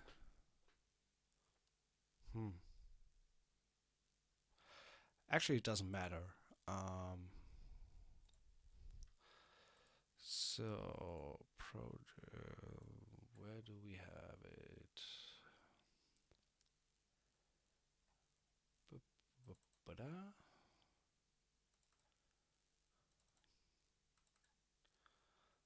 There we go. So these are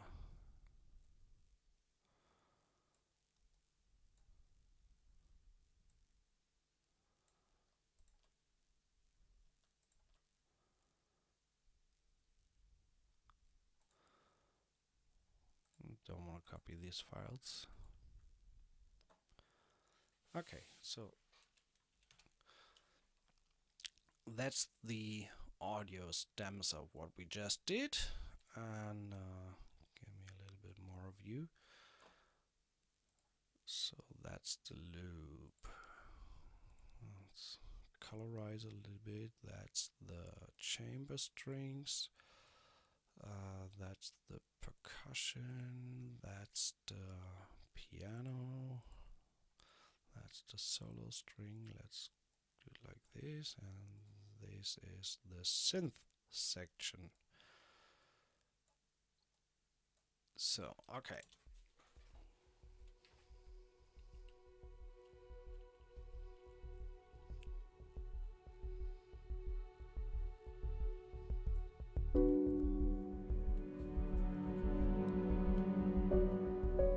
So, first things first, what I'm going to do is expand the view here. And recently got me the NLS from Waves. You could also use the Slate Digital plugins. I have to admit that I prefer the NLS a little bit over the Slate in terms of sound, but this really comes down to personal preference and what you like. So let's set all these guys to Niveau and give them a little bit of drive.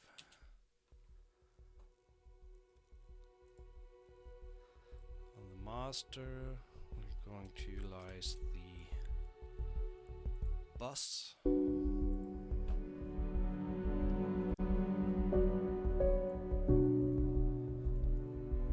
Afterwards, the Slate VBC rack.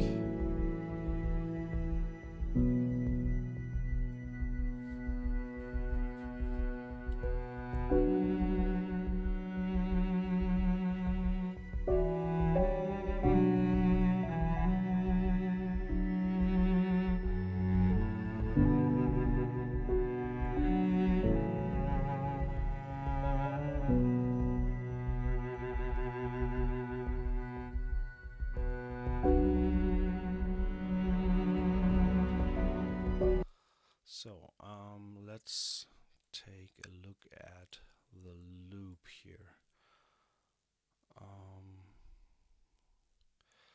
I think overall we can raise the volume like 4 dB, let's say. I'm just going to put a loop on here.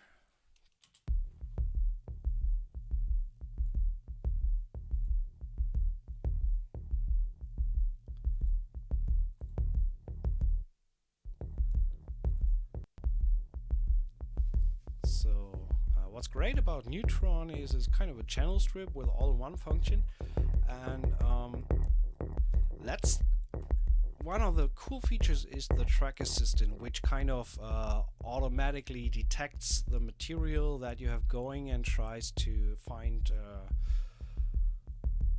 harsh frequencies or things like that, and tries to auto adjust. So it's not doing the work for you, but it's great for having starting points to work for in a mix. So let's analyze, for example, this drum loop bass line.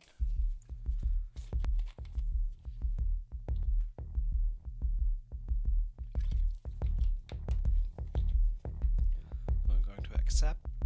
So what did it do? It kind of spotted problematic frequencies in this range.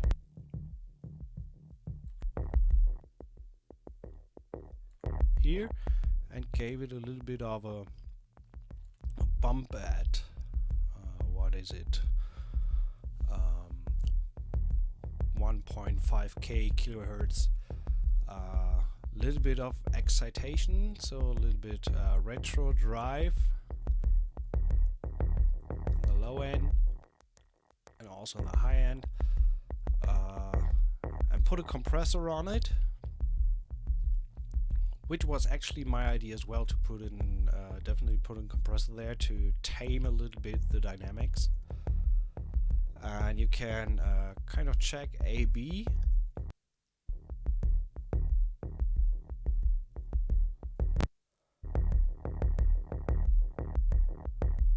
I'm actually pretty happy with what it did here. So let's see in a mix how it sounds like.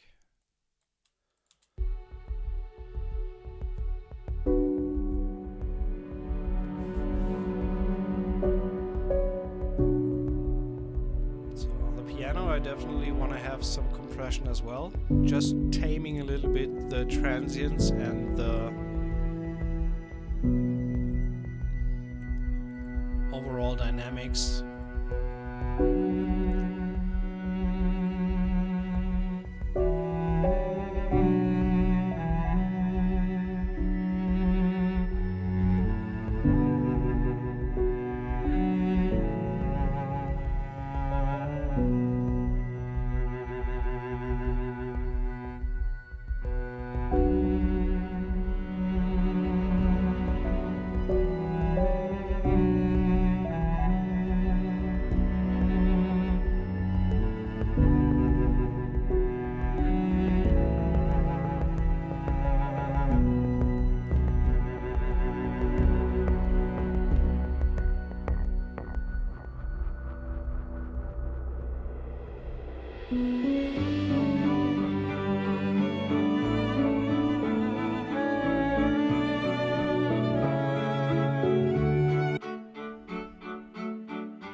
Would be interesting to see what Neutron kind of thinks of these strings. So let's check it out. What the suggestions are. Track assistant. Let's keep it rather warm.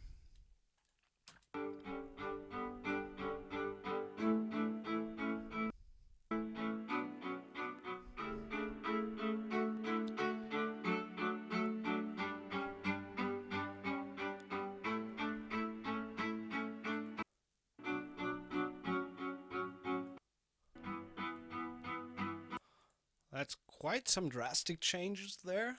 So what I really don't like is that it raises the highs so much.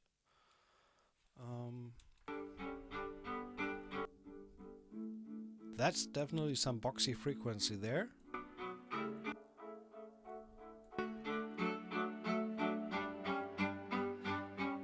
That's some nasty frequency there. Great job!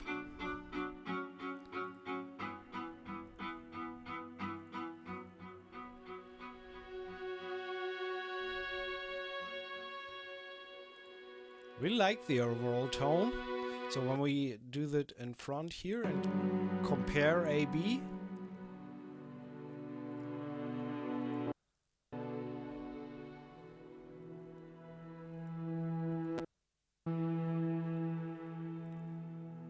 give some clarity.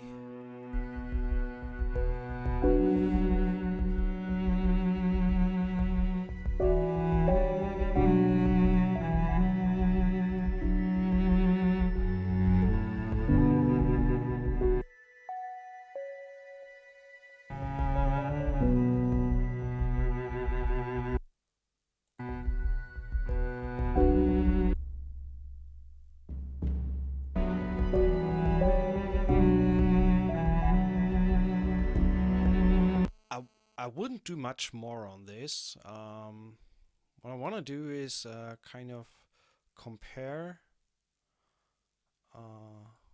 where we're at with no plugins.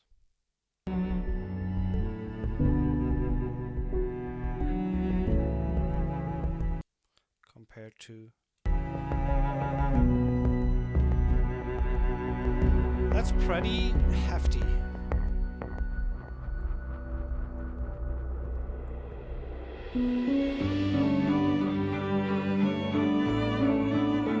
And we're already at minus 6 dB here. So let's, as a last step, let's bring in ozone 8.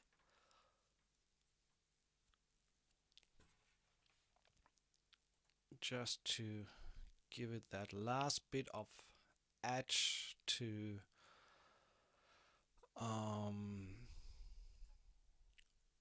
there's also master assistant. For best results, play loudest part of a track.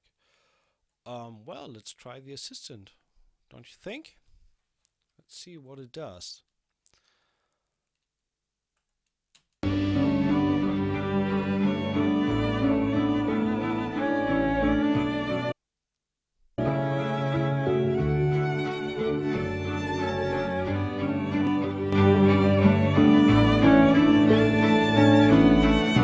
Watch your levels.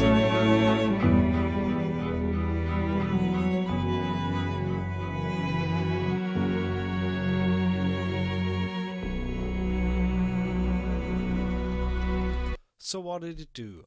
Oh wow, huge bump in the highs there. Everything above 8K, so really that sparkle, and also bumped a little bit in the very, very low end. Didn't even feel a need for the dynamics here. And we have some dynamic EQing in some, as it seems, problematic frequencies.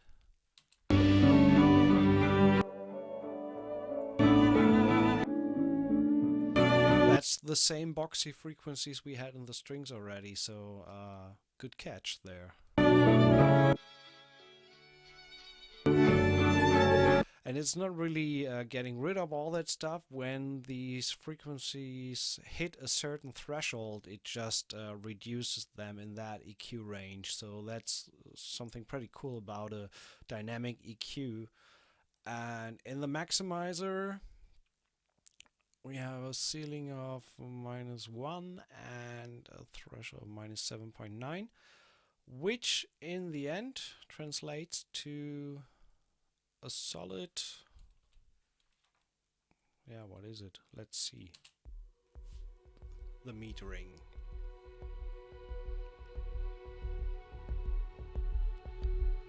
Should be around -16, -15 RMS.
To be honest, I have the feeling that's already a little bit too much.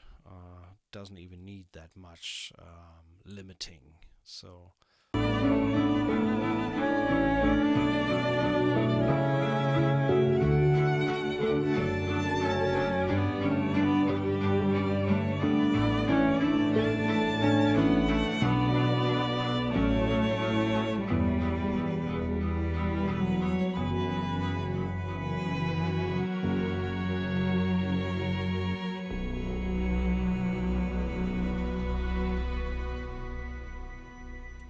That's pretty nice. The only thing that I would like to fix now is here when we did that mod wheel automation to have the loop come up. I feel that it's a tad too much. So what I'm going to do while the loop is opening up, I'm going to lower it by, let's say, 3 dB.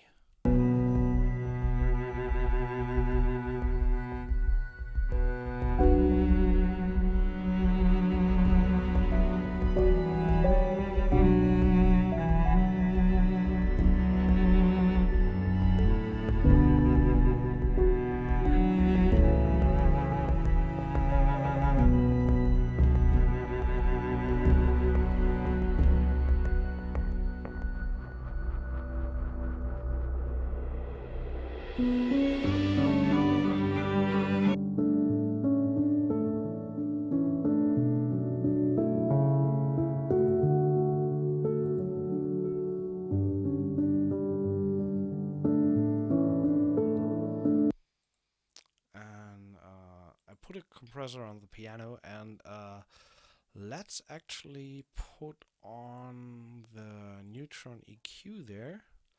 And the EQ in itself also has a learn function. And let's try this.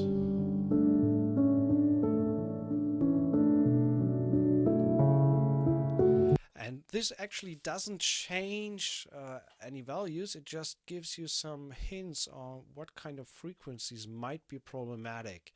And the cool thing is, in ozone, neutron, or as well as neutron and an ozone, you can alt click any area here, and then you can listen to that specific area in the frequency spectrum, so you can check out what it actually did there. So it's just and I have the feeling that it's kind of a little bit of boxy in that area here.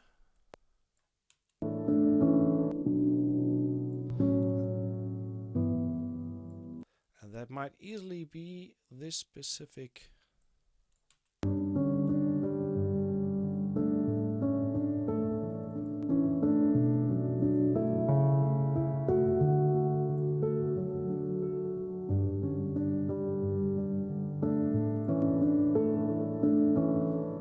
That's really the area that's a little bit annoying there in the piano. So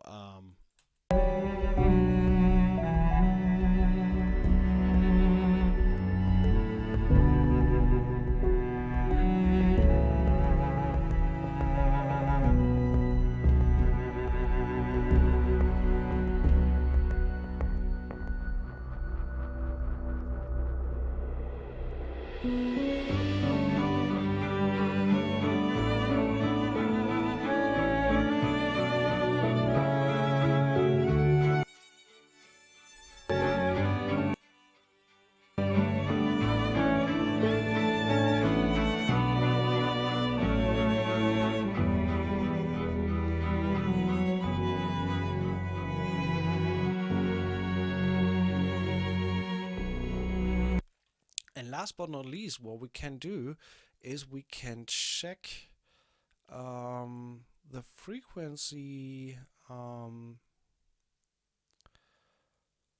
the frequencies of the final track. Well, what is it?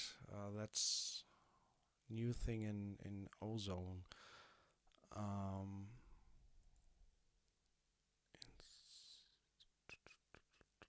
Tonal balance control, that's it.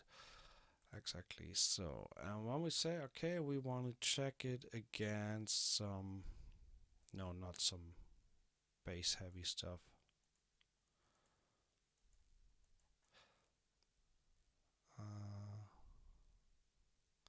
Let's say modern curve. And now we can actually, the aim of this is to ideally have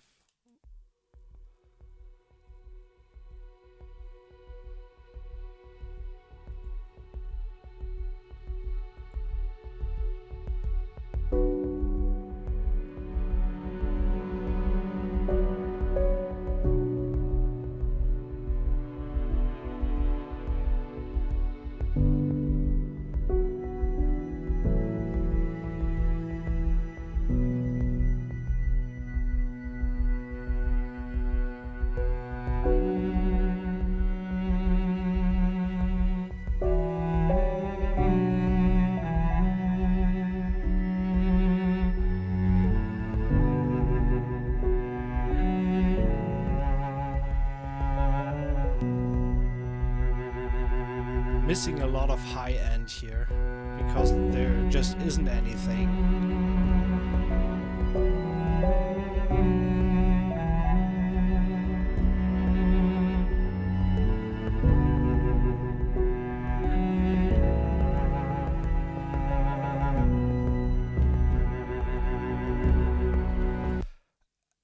Know what? This is the tonal balance control for the piano alone. This sucks badly. I actually wanted to have it on the master, and now that might be more interesting. So, let's check it again. And now we want to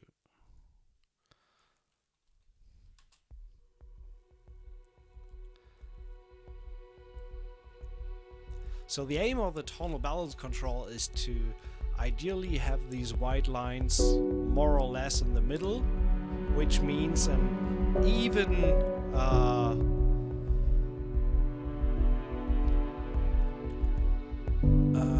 to have an even distribution of all the frequencies in the whole spectrum. So this is the low end, low mids, high mids, and high.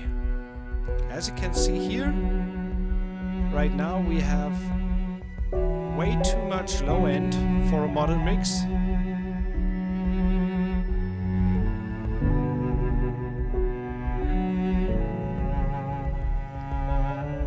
And way too little high end.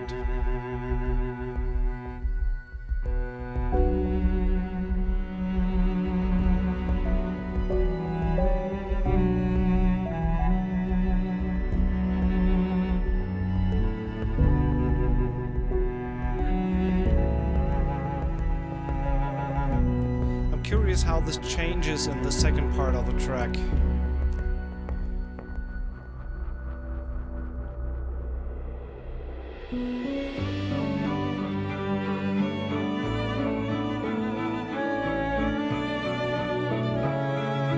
The crazy thing is that you can really hear how it opens up.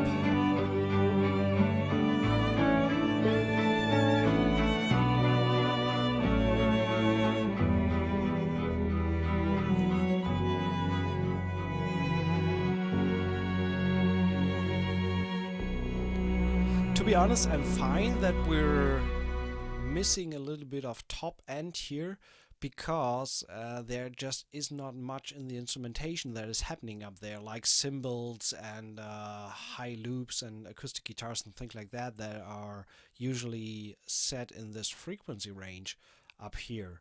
So I don't mind these that the highs are missing because they're just not there. What I mind indeed is that in the first half, the whole loop thing here has way too much energy in the low end. So what I'm gonna do is,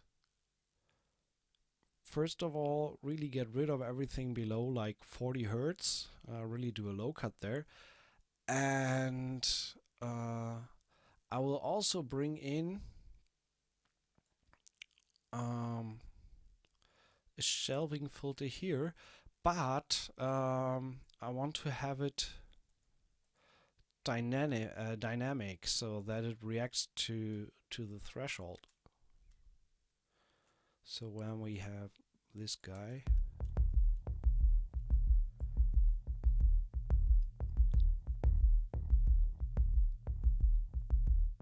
so you can see it only limits the lows there when it peaks at a certain threshold that I set over here. So I really want to have it just a little bit more subtle and not that big. When we now check it with the tonal balance control, is there a way to reset this?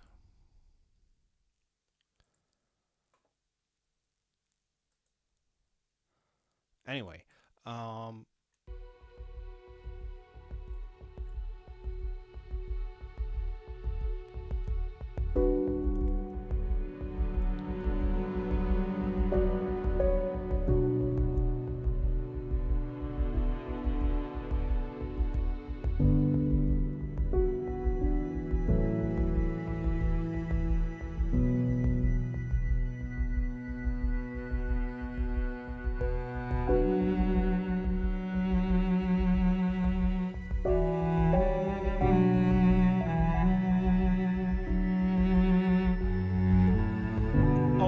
one thing that is cool, from all these plugins from Isotope, they intercommunicate.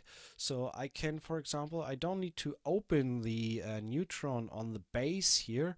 I can do that directly from the tonal balance control. So for example, here I want to have the loop, and now I have the EQ here, and so that makes working on this pretty straightforward and easy. So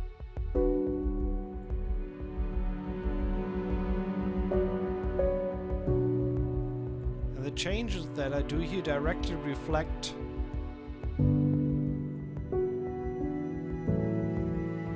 in the curve.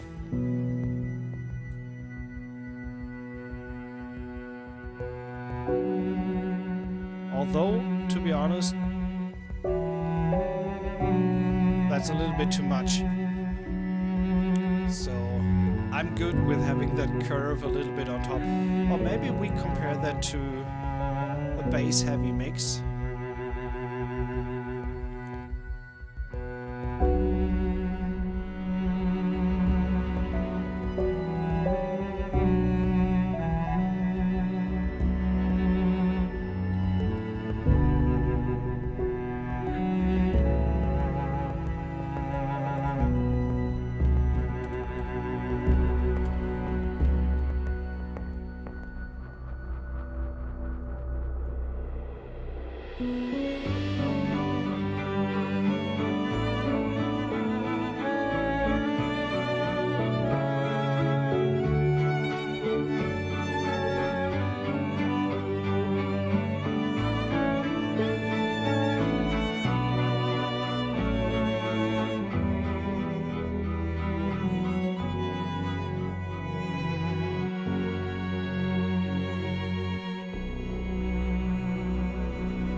I think that sounds pretty nice for a short little track. Doing so the Bohemian cello and the violin. This is just mouth watering.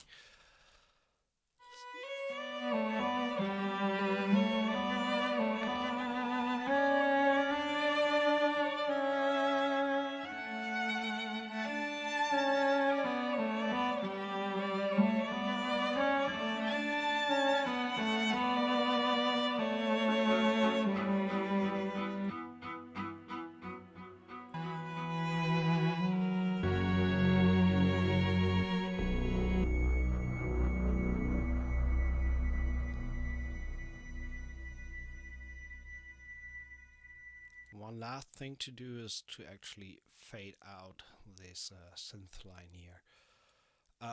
Yeah, but overall, that's the track for today, and also a look. Let's say this as Nordic mix, and we do one last listen through, and I hope you got something out of it today. It was definitely fun today to walk through all these libraries.